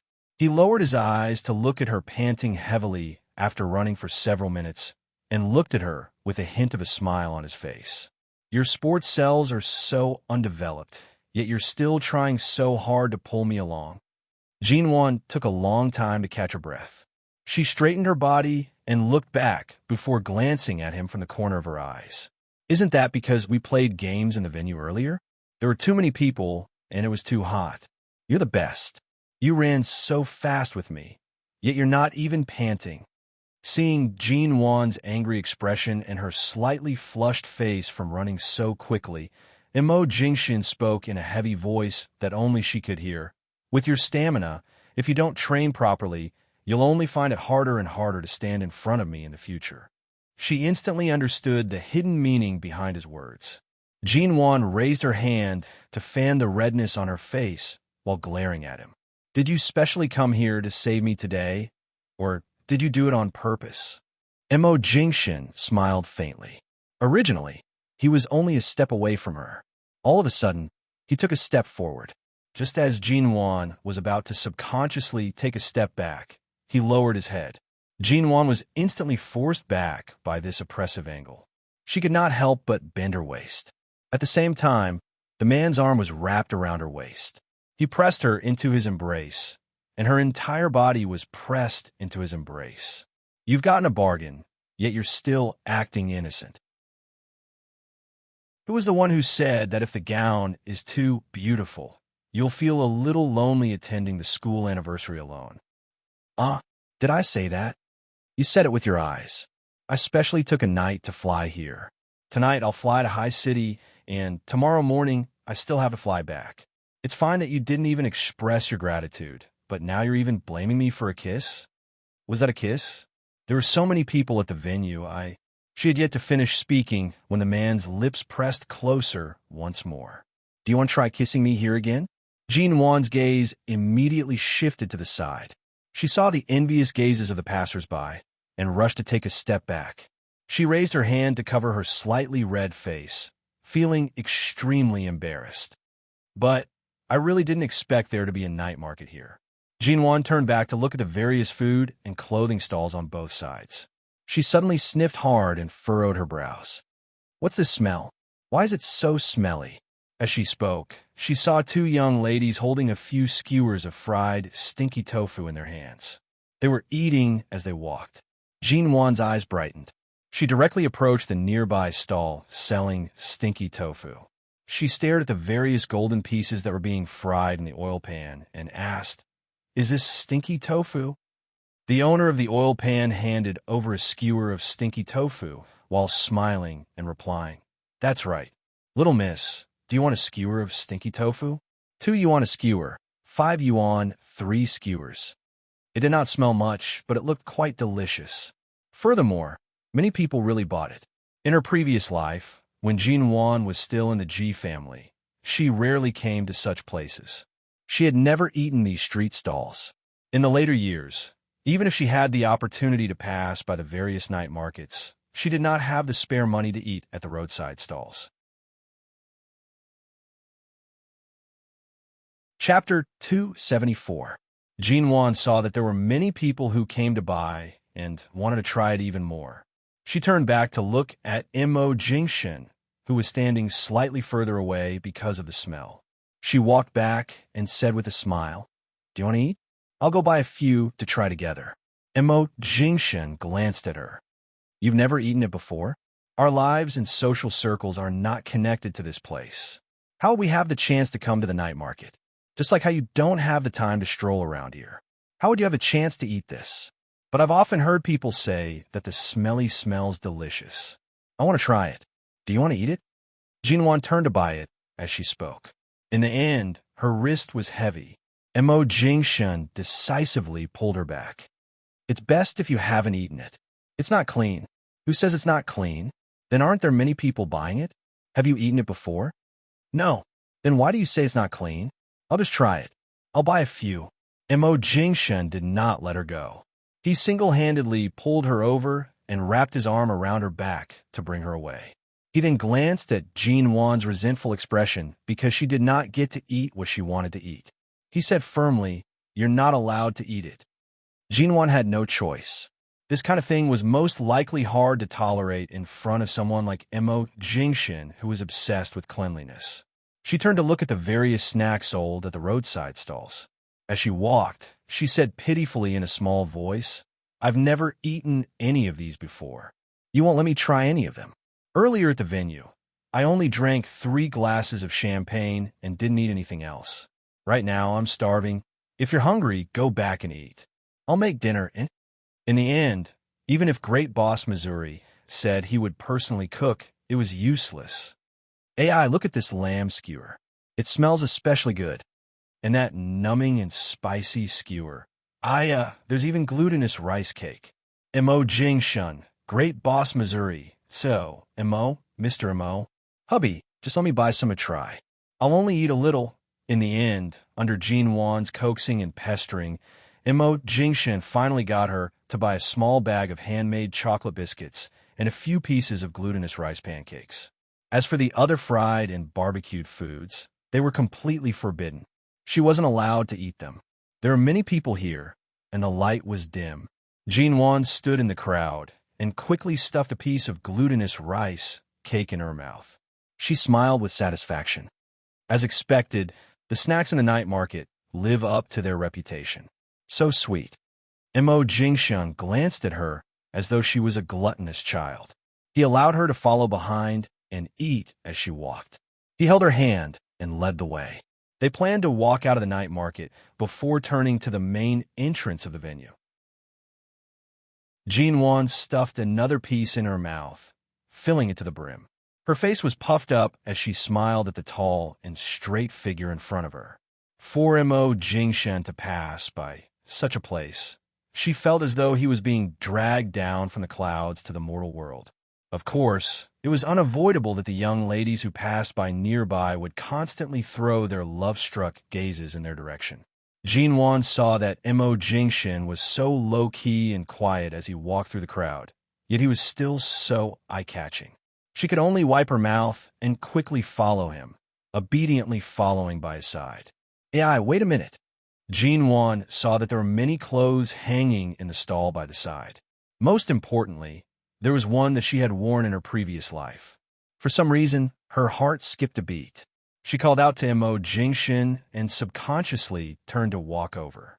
The owner of the roadside stall saw her approach and enthusiastically asked, "Which one do you want?" "My family's clothes are all bought from big shopping malls.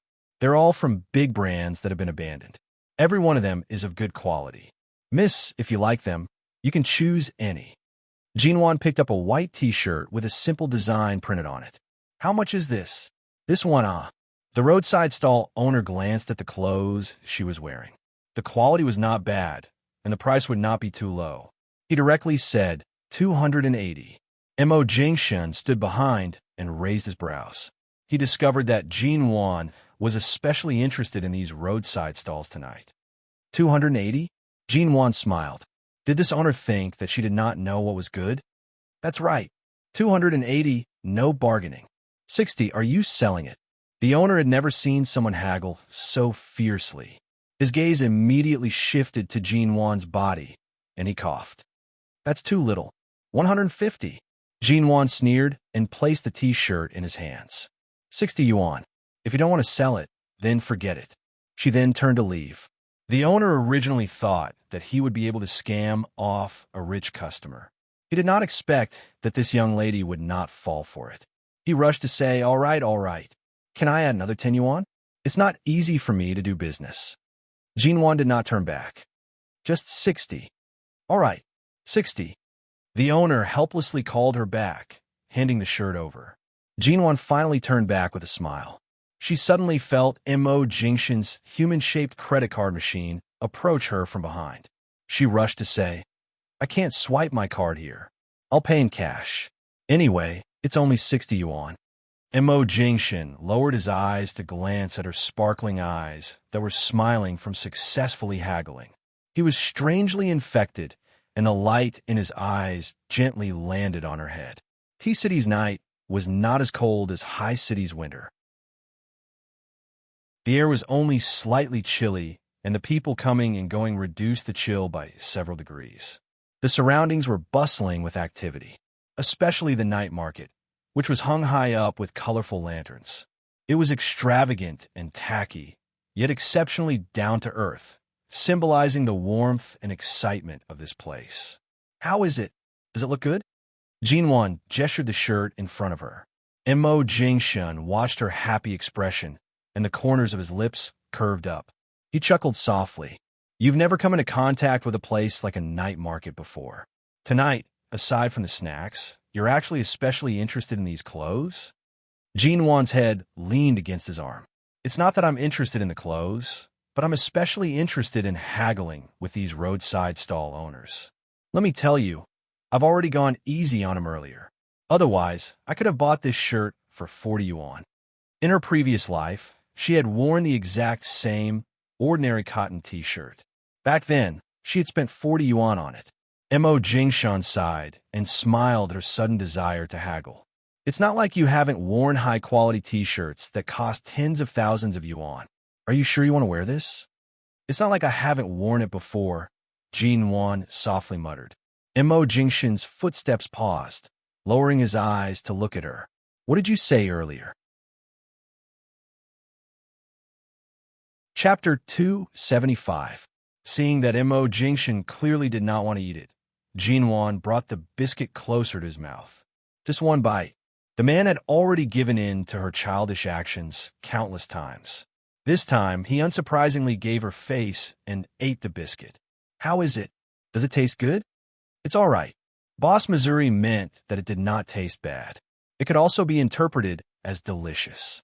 Mo Jingshan naturally knew that she was gloating right now and let her be. When the two of them walked out of the night market, it was already very late. The night market was very long. Although Jinwan had brought daily clothes that could be used to change in her gown, she was still wearing the pair of high heels that matched her gown. Her feet were already aching when they ran out of the venue. After walking such a long night market, her feet were in so much pain that they did not feel like they belonged to her. Did you come straight to the venue after landing? Didn't you drive? Jinwan looked at the crowd and cars at the end of the night market. It seemed like it was difficult to hail a taxi here because there were too many people. I didn't drive. Then how are we going back? Jinwan looked at the sea of people. There were almost no empty cabs. This was not T University. It was just a venue in the city center that T University had chosen to hold its 100-year anniversary celebration. From here to T University and the condominium, it would take at least half an hour to hail a taxi. However, it was impossible to hail a taxi here. There aren't many people at the plaza by the main entrance. It's more convenient to hail a taxi. The plaza by the main entrance? Jinwan turned back to look in the direction of the venue. This place was already very far away. If they were to circle to the main entrance, she would see the long streets and streetlights in the distance. Her feet began to hurt even more. Mo Jingshan lowered his head to take a look. Your feet hurt? It's all right. These high heels that match the gown are slightly higher than normal shoes. It's not convenient to walk, Jinwan answered casually. The man smiled mildly. Seeing that she was clearly in so much pain that she did not have the courage to continue walking, yet still wanted to save her face, his thin lips curved into a light smile. It's not like I'll laugh at you if you say it hurts. Why are you still trying to act tough? What else can I do if I don't act tough? I can't possibly sleep on the streets, right? Furthermore, my apartment is in T-City, which isn't too far away. There's no need for me to stay in a nearby hotel. Besides, I don't have my ID card with me, so I can't even enter the hotel. Jinwan carried the small bags in her hands and raised her leg, attempting to relieve the pain in the soles of her feet. And it's already so late. Even if I call your driver over, he's probably already resting. I'd better take a taxi. Before she could finish speaking, she suddenly paused because the tall man had already squatted down in front of her. Come up. Jinwan looked at the crowd around her, then at the square far away from the main entrance of the venue, and then at the man squatting in front of her. Her lips curved into a sweet smile, and without a word, she leaned over his back. Mo Jingshin carried her on his back, striding forward. His steps were neither fast nor slow, steady and orderly. Jinwan wrapped her arms around his neck and pressed her face against the back of his neck. Have you carried anyone before? There was a hint of amusement in the man's voice. Of course not. Your fiancée in America didn't carry her either, did she? No. Jinwan wanted to ask more, but she remembered that he had previously returned to America to resolve this matter. Right now, there was indeed no need to mention this person, although she still did not know who that American woman was. She rubbed her face against his ear, asking softly, "Am I heavy?" He smiled mildly. "How heavy do you think you are?" "I usually eat quite a lot. Previously, I ate so much that I almost thought I was really pregnant. My weight must have increased by a few pounds." As she spoke, she hugged his neck tightly and lowered her eyes to look at the cheap white t-shirt in the bag in her hands. That was the t-shirt she often wore in her previous life, when she was so poor that she could not even afford to buy clothes that cost 100 yuan. She asked softly, "You're so good to me. You don't even let me experience the slightest bit of pain and suffering. I'm almost spoiled to the point of becoming a glass princess, the kind that will shatter the moment I touch the ground." After a moment of silence, the man smiled mildly. "By my side, what you don't need to experience the most is the pain and suffering of the world." Jinwan murmured, "Is this an honor that only belongs to Mrs. Mo?" "It belongs to you. It belongs to Jinwan." Jinwan leaned against the man's shoulder, her lips curling up. "Belong to her?" The woman pressed her face against the man's, whispering against his warmth. "So, why is it me?" He did not speak. Mo Jingshin, and on the long street at night, the two had already walked far away from the liveliness of the night market. However, there were still cars passing by quickly. The distance between the quiet and the liveliness seemed to have been separated by the two of them. The world was vast, but the only thing in her world was his warm back. "You must have secretly fallen for me when I wasn't aware of it, right? Otherwise, how could you have agreed to marry me so easily? And how could you have always treated me so well?" The tall and straight man smiled. He did not reply and continued to walk forward with her on his back. "You've been carrying me for so long. Are you tired?" "Tired." "Then let me get down and walk by myself. It's not far from here to the plaza." The man did not put her down. Instead, his grip on her body tightened. "Lie down properly. Don't move. You already said you're tired. You haven't stopped talking the entire way. I'm tired from chatting with you." He actually disliked her for talking too much. When the two returned home, Jinwan rushed to change out of her shoes. Only then did she feel much more relaxed. After showering, Mo Jingshin lowered his head to kiss her face. "Wan, my flight is back to High City tomorrow morning. I'll be flying overseas the day after." After pausing for several seconds, he calmly added, "I'll be back soon. When you finish your classes next week, I'll come straight to T-City to pick you up." Jinwan nodded. After a moment, she hesitantly made an O sound. She felt that most of the things Mo Jingshin was busy with were not in the country. Furthermore, it had been a long time since she heard any news about Nanhong. Feng Ling's lips were also tightly sealed. She did not know what exactly Mo Jingshin was busy with. "I'm worried about you returning to High City alone. Be good and stay in the condo for the next few days. Wait for me to come back next week.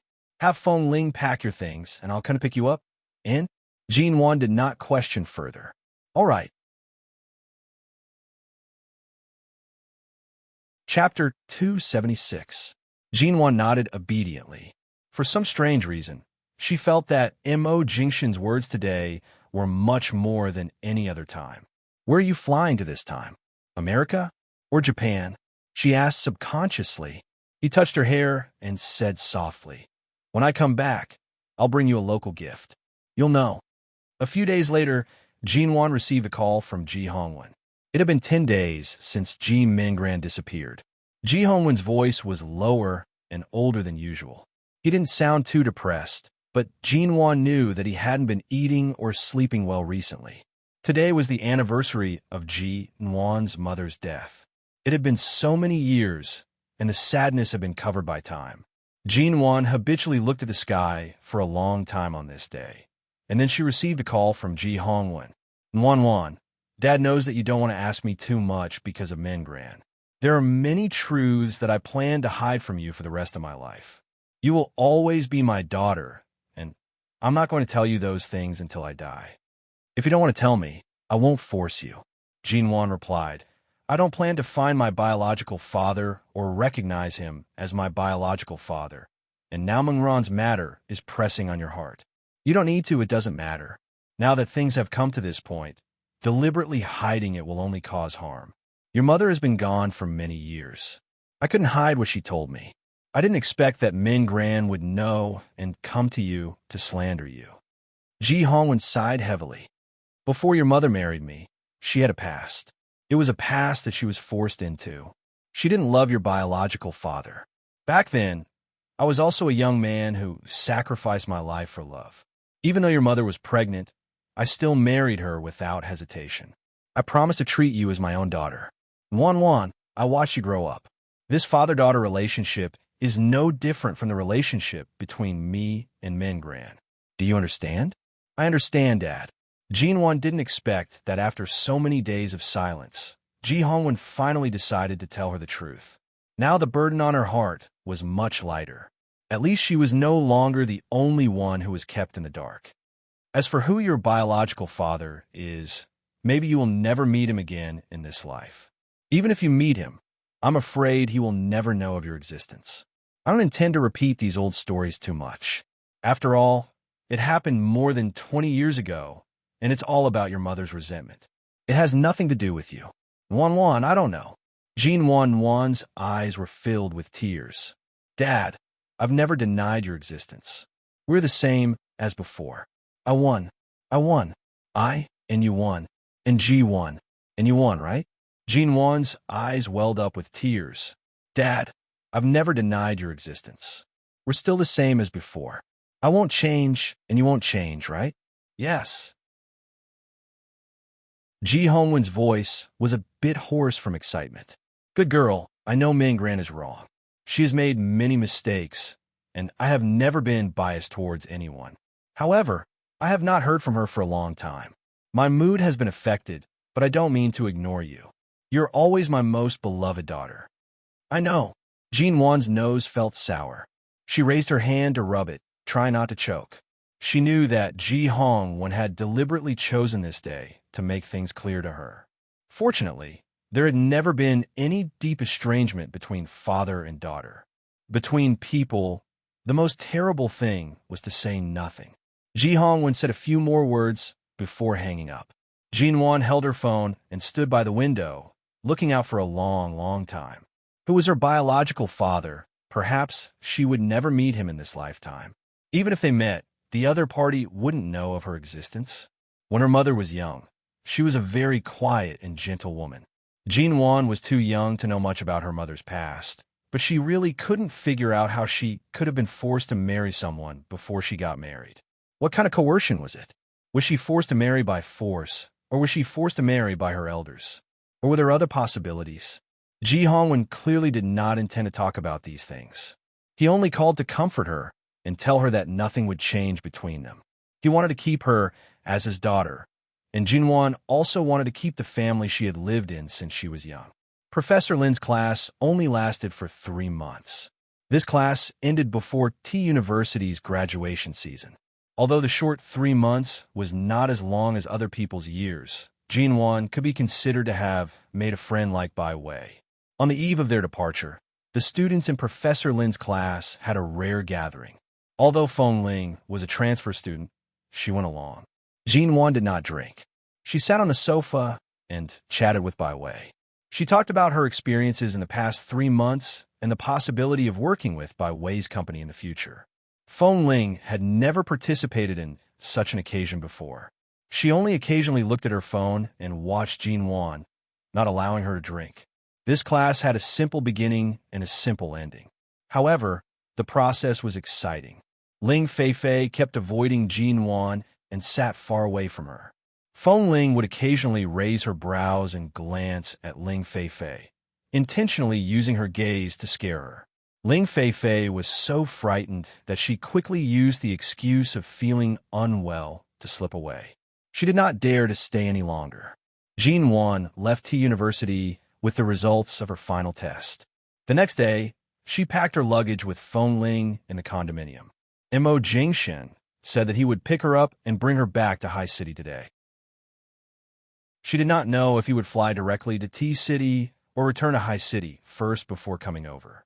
Jinwan did not have much luggage, but it took her a long time to pack. She waited from dawn until afternoon, but Mo Jingshen did not appear. For the entire day, she did not receive any calls from Mo Jingshen. What time is it? Jinwan locked the two suitcases and stood up, clapping her hands as she asked Feng Ling in the living room. It's past 5, Feng Ling replied. Only then did Jinwan notice the passage of time. She turned to see that it was already evening and picked up her phone to look at the time. There were only messages from Xia Tian and Xiao Ba on her phone. They asked if she was returning to High City today or tomorrow and said that they wanted to arrange a welcome banquet for her. Her messages were bustling with activity. Many people had sent her various messages. However, there was no news from Mo Jingshen. Time passed bit by bit. 6 o'clock. Mo Jingshen did not appear, nor did he call. 7 o'clock. There was still no sign of Mo Jingshen. At 10 o'clock, her phone was silent. There was no sound of anyone opening the door. Jinwan tried to call Mo Jingshen, but all she heard was a cold, robotic female voice indicating that the other party was not in the service area and could not be reached. Chapter 277. If Mo Jingshen was too busy to fly here these days, Jinwan could fly back to High City herself. But why didn't he call her? Jinwan waited until midnight, but there was no news. She thought maybe Mo Jingshen was on a plane back from abroad and the flight was a little long. She didn't get a call or a person, so she had to take a shower and go to sleep. The next morning, at 6 o'clock, suddenly, Feng Ling's cell phone rang. Jinwan heard her cell phone ringing. Although it was not her cell phone, she sat up abruptly. Feng Ling was sleeping in the guest room next door. When Jinwan pushed the door open, she was already answering the phone, but her expression was serious and deep. Usually, Feng Ling rarely showed her joy on the surface. In an instant, Jinwan instinctively felt something was wrong. After answering the phone, Feng Ling put down the phone and looked up at Jinwan, who was standing at the door of the guest room. Mrs. Mo, why did you get up so early? Feng Ling fixed her eyes on her, and after 2 seconds of silence, she asked calmly. I couldn't sleep. I heard some noise here, so I came to have a look. Jinwan walked in and opened the curtains for her. She asked casually, who called so early in the morning? A brother who used to work at 11 Base. Feng Ling's eyes were hidden in the morning light after the curtains were opened, and she looked at the time. CEO Mo must be busy and can't come for the time being. Let's go to the airport now and return to High City today. Jinwan's hand paused on the curtains, and after a moment of silence, she turned to look at Feng Ling. Feng Ling, tell me the truth. Did something happen? Feng Ling didn't answer and got out of bed. Let's have breakfast first. Mr. Mo said you must eat on time every day. Shall we order takeout or call the aunt to cook? Anyway, I don't know how to cook, and I don't think you can eat the food I cook. Tell me the truth. No matter what happens, I shouldn't be the one being kept from you. Jinwan stared at Feng Ling's back and raised her voice, not giving her a chance to avoid it. Feng Ling paused and turned to look at Jinwan. Mrs. Mo, I believe Mr. Mo will come back. All you have to do now is to return to High City safely. What happened to him? Hearing the words, I believe Mr. Mo will come back, Jinwan's heart sank instinctively. Feng Ling would not easily say such words. Feng Ling looked at her for a moment and said, Mr. Mo flew to Cambodia a few days ago. It's not peaceful there recently, and there are some gangsters lurking around there. Mr. Mo has lost contact with our people, and we can't find his location or signal. We only know that a group of border arms dealers also went there before the accident. I don't know if they met. Jean Wan stared at Feng Ling calmly. It took her a long time to digest her words and understand them in her heart. A gang that had a grudge in the United States? Mo Jingshin was a member of the Mo family. His foundation was so stable, and his business history had always been clean. There was no need for him to have any connections with the underworld. What exactly did he do in America in the past? Why would he go to Cambodia? Danger lurks in every corner of that place, and every step is dangerous. Landmines can be seen everywhere. The whole world knows about this. What's he doing there? Mrs. Mo, I'm sorry. When Mr. Mo comes back, he will answer you in person. It's not convenient for me to say too much. Feng Ling answered softly, but please believe me, as you said, Mr. Mo has always been clean. He has no dark history, but many years ago in the United States, the situation is a bit complicated.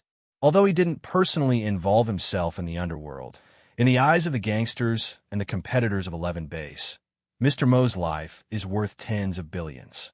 They won't kill him easily, but if they really set up an ambush, they won't let him go easily. So you mean he can't come back now? Feng Ling paused and looked at her. Mr. Mo is missing. The people of the base have now gone to search and rescue, but no one knows what happened to Mr. Mo. He had lost contact with the signal before the accident. What are you talking about? It's impossible. He said he just went abroad on a business trip. Jean Wan suddenly turned back to the bedroom, picked up her cell phone, and called Mo Jingshin. Sorry, the number you have dialed is temporarily unavailable. Please try again later. Jean Wan frowned slightly and continued to call Mo Jingshin's other numbers. She called his work cell phone number, his private cell phone number, and the cell phone number that he didn't use often. His cell phone was either turned off, unavailable, or not in the service area. Seeing Jean Wan still on the phone, Feng Ling went up to her. Our people have gone to find him. Mr. Mo will definitely come back safely. Mrs. Mo, let's go back to High City first. I'll go back with you. Jean Wan tried to calm down and looked up at her. He asked me to wait for him to come back. He said he would come to pick me up after returning to China. Mo Jingshin never breaks his promise. I'll stay here and wait for him. He may be on the plane back home, or he may have landed at the airport of T-City. I'll wait for him. Feng Ling wanted to persuade her, but seeing that Jean Wan was obviously restraining all her emotions, she knew she couldn't push her too hard at this time. So she said, Okay, then let's wait. I'll wait with you. Jean Wan didn't speak anymore. She just sat on the sofa, holding her cell phone, but her eyes were fixed on the door. Half an hour later, there was a sudden movement outside the door, and then the doorbell rang. Jean Wan stood up abruptly and walked quickly to the door. The moment she opened the door, her face lit up with joy, only to see that the person standing outside was a very strange middle-aged man. Miss, this is the breakfast takeout you just ordered. The middle-aged man smiled politely at her and handed her 2 bags with lunchboxes in them. Jean Wan's expression froze in an instant. Feng Ling walked out quickly, took the takeout, paid the money, and took Jean Wan back into the room, closing the door. This is the takeout I just ordered. Mrs. Mo, you can wait here if you want, but you have to eat something. I'm not hungry. You can eat. Jean Wan walked back to the sofa and sat down. This is Mr. Mo's order. You have to eat breakfast. I'm really not hungry. Chapter 278. Jean Wan took another look at her and had to get up, walk to the dining table, and sit down. Feng Ling opened the bag and took out the soybean milk and steamed buns from the lunchbox. I knew you probably didn't have an appetite, so I bought 2 kinds of steamed buns with stuffing. One is beef and onion, and the other is vegetable zucchini and egg. You have to eat some. Jean Wan didn't speak, took a sip of the soybean milk, and took a bite of the steamed bun. As soon as she took a bite, a very fragrant and strong taste of beef filled her mouth. Jean Wan suddenly felt nauseous, stood up, rushed into the bathroom, and retched against the toilet. Mrs. Mo, Feng Ling was startled. She put down the cutlery in her hand and stood up to follow. She saw that Jean Wan did not vomit much, but her stomach was obviously uncomfortable and she kept retching. She rushed to pour a glass of water and handed it to Jean Wan when she stood up. Why do you suddenly feel nauseous? What do you feel uncomfortable? Do you want to see a doctor? Feng Ling stared at her with concern. I'm fine. I've often had stomach discomfort since I first came to T-City. Maybe I was too nervous just now. Jinwan rinsed her mouth, washed her face with cold water, and returned to the dining table.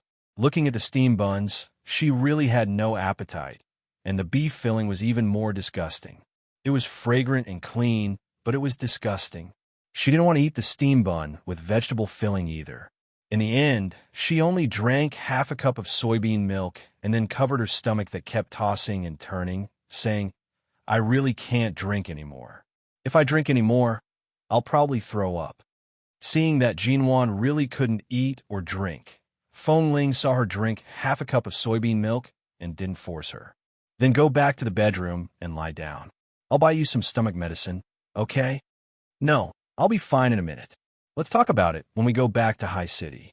Jinwan returned to the sofa and sat down, which was facing the door, stubbornly sitting there and looking at the quiet door. From morning to afternoon, Mo Jingshan didn't appear. Jinwan leaned against the sofa, holding a pillow, and picked up her cell phone again to make a call. His cell phone was still turned off, and no one answered. She let out a long breath and looked at the quiet door. Mrs. Mo, is your stomach better now? Feng Ling avoided the topic of Mo Jingshan and sat by her side to ask softly. Jinwan didn't answer. After a long silence, she said calmly, Feng Ling, let's go back to High City. Feng Ling paused, looked at Jinwan's calm face, and nodded. All right, I'll book a ticket. Jinwan did not speak anymore. She leaned against the sofa and looked up at the apartment she had lived in for 3 months. From the apartment to the airport, from boarding the plane to landing in High City, Jinwan did not say a word. When she walked out of High City Airport, a silver gray Porsche was parked outside. It was obviously here to pick her up. When Jinwan came back, she didn't call a car, nor did she tell the G family and the Mo family which flight she was taking. Why was there a car to pick her up? She turned to look at Feng Ling. Feng Ling said, It's not convenient to inform the Mo family about Mr. Mo's matter now. I called Dr. Qin before boarding the plane and told him that your stomach was not feeling well this morning. I was worried that you might get airsick today, so I asked Dr. Qin to find time to come over. He's not busy today, so he drove directly to the airport. Qin's sighting? Jinwan paused and did not say more.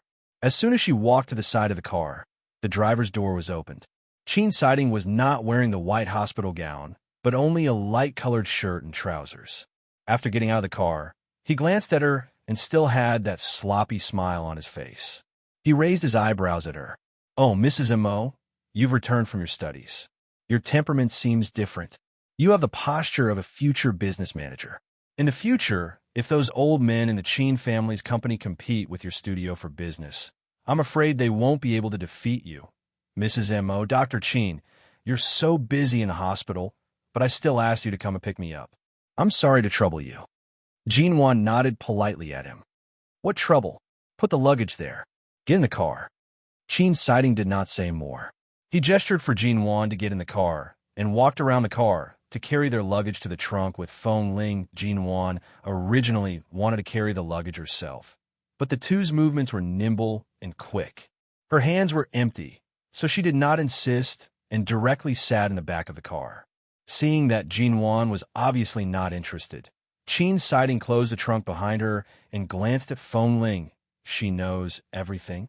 Feng Ling answered, I can't hide too much, but Mrs. Mo seems calm. I just don't know how she's feeling right now. Calm? Qin sighting snorted. It would be strange if she's calm, but it's indeed a good thing that she doesn't make people worry on the surface. At this time, if she can't even control her own emotions, who can help her?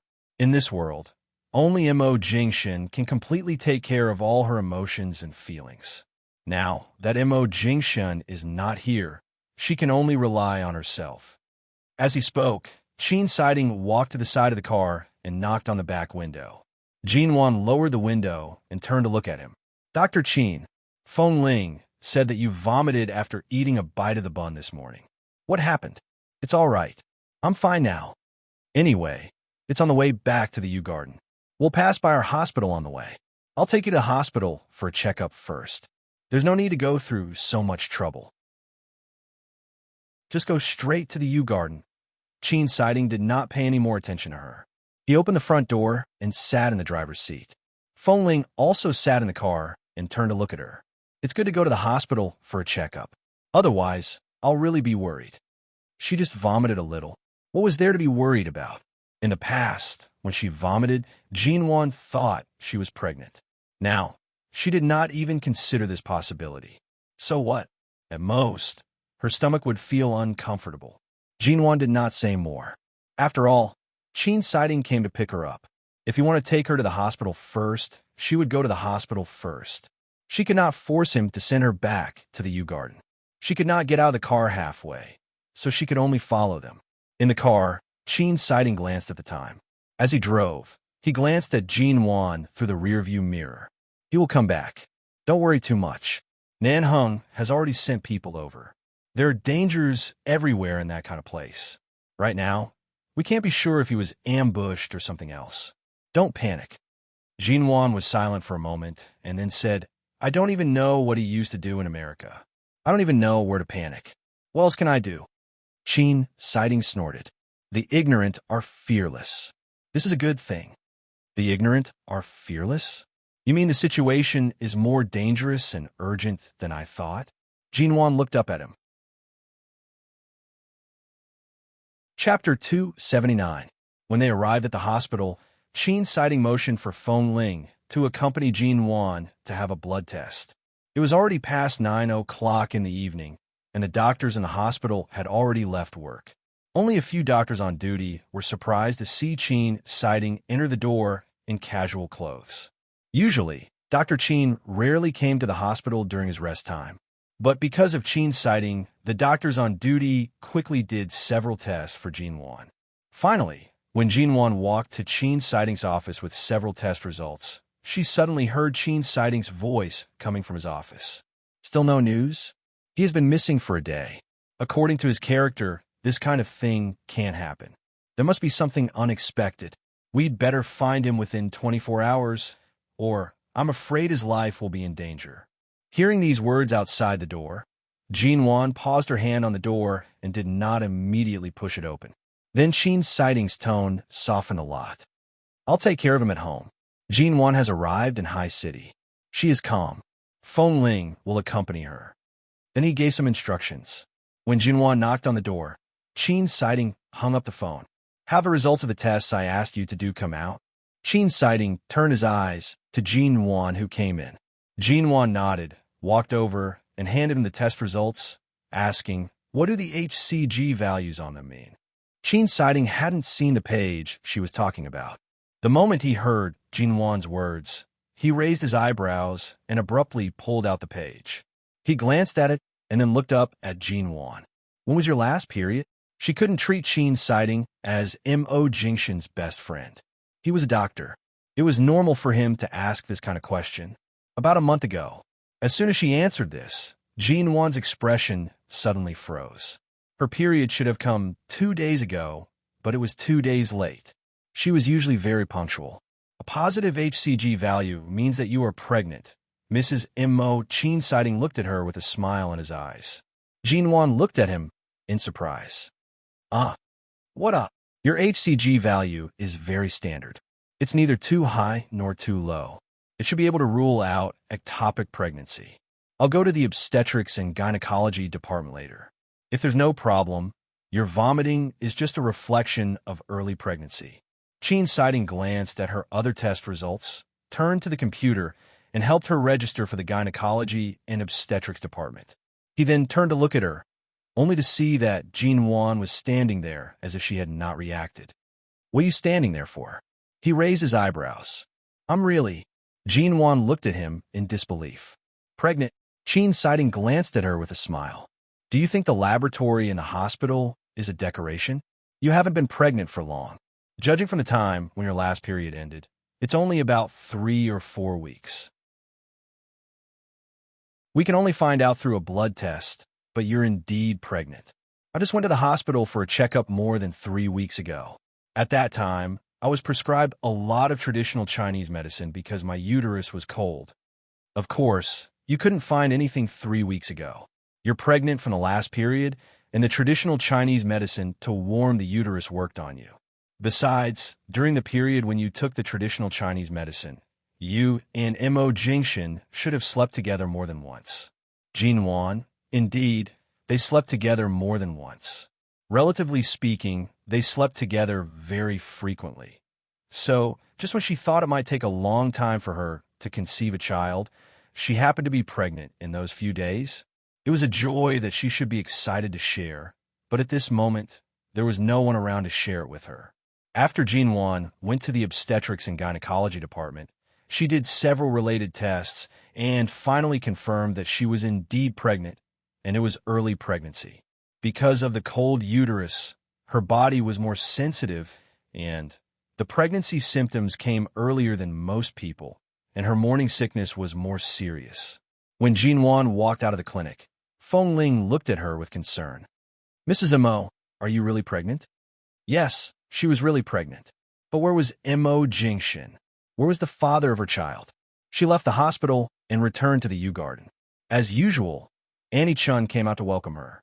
When she saw that it was Jinwan, she immediately called the other servants to help her with her luggage and accompanied her upstairs, asking her how she had been in T-City in the past few months. It had only been 3 months, but it seemed that nothing had changed. The U Garden was still the warm U Garden, and Annie Chun was still the enthusiastic Annie Chun. The furnishings in the bedroom hadn't changed, and her wardrobe hadn't changed much since she left.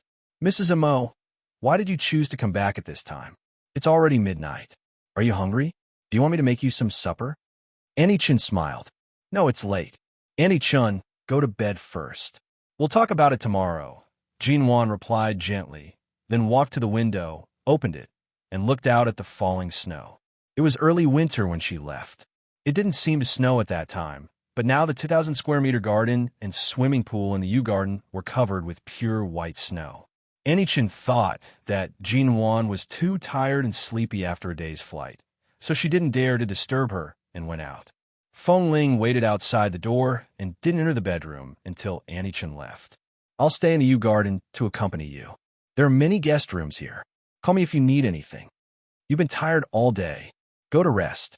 Jinwan's voice was very light, and she stood in front of the window without moving. The room was quiet again. Jinwan looked out of the window for a long time until the winter wind was cold. She closed the window and turned back to the bed. The moment she sat down, she lay down. The quilt seemed to still have Mo Jingshan's smell, which was enough to prove that he would come back to the U Garden to stay after finishing his work in the company before going abroad.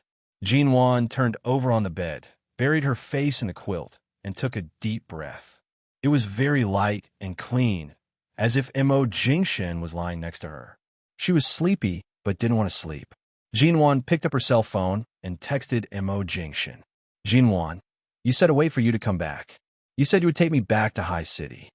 Jinwan, "Mo Jingshan, you can't break your promise." "Jinwan, where are you?" The text message was sent out like a stone sinking into the sea. Both her and Mo Jingshan's cell phones had been read and unread settings. After half an hour, she didn't receive a read receipt from these text messages. Jinwan's nose turned sour.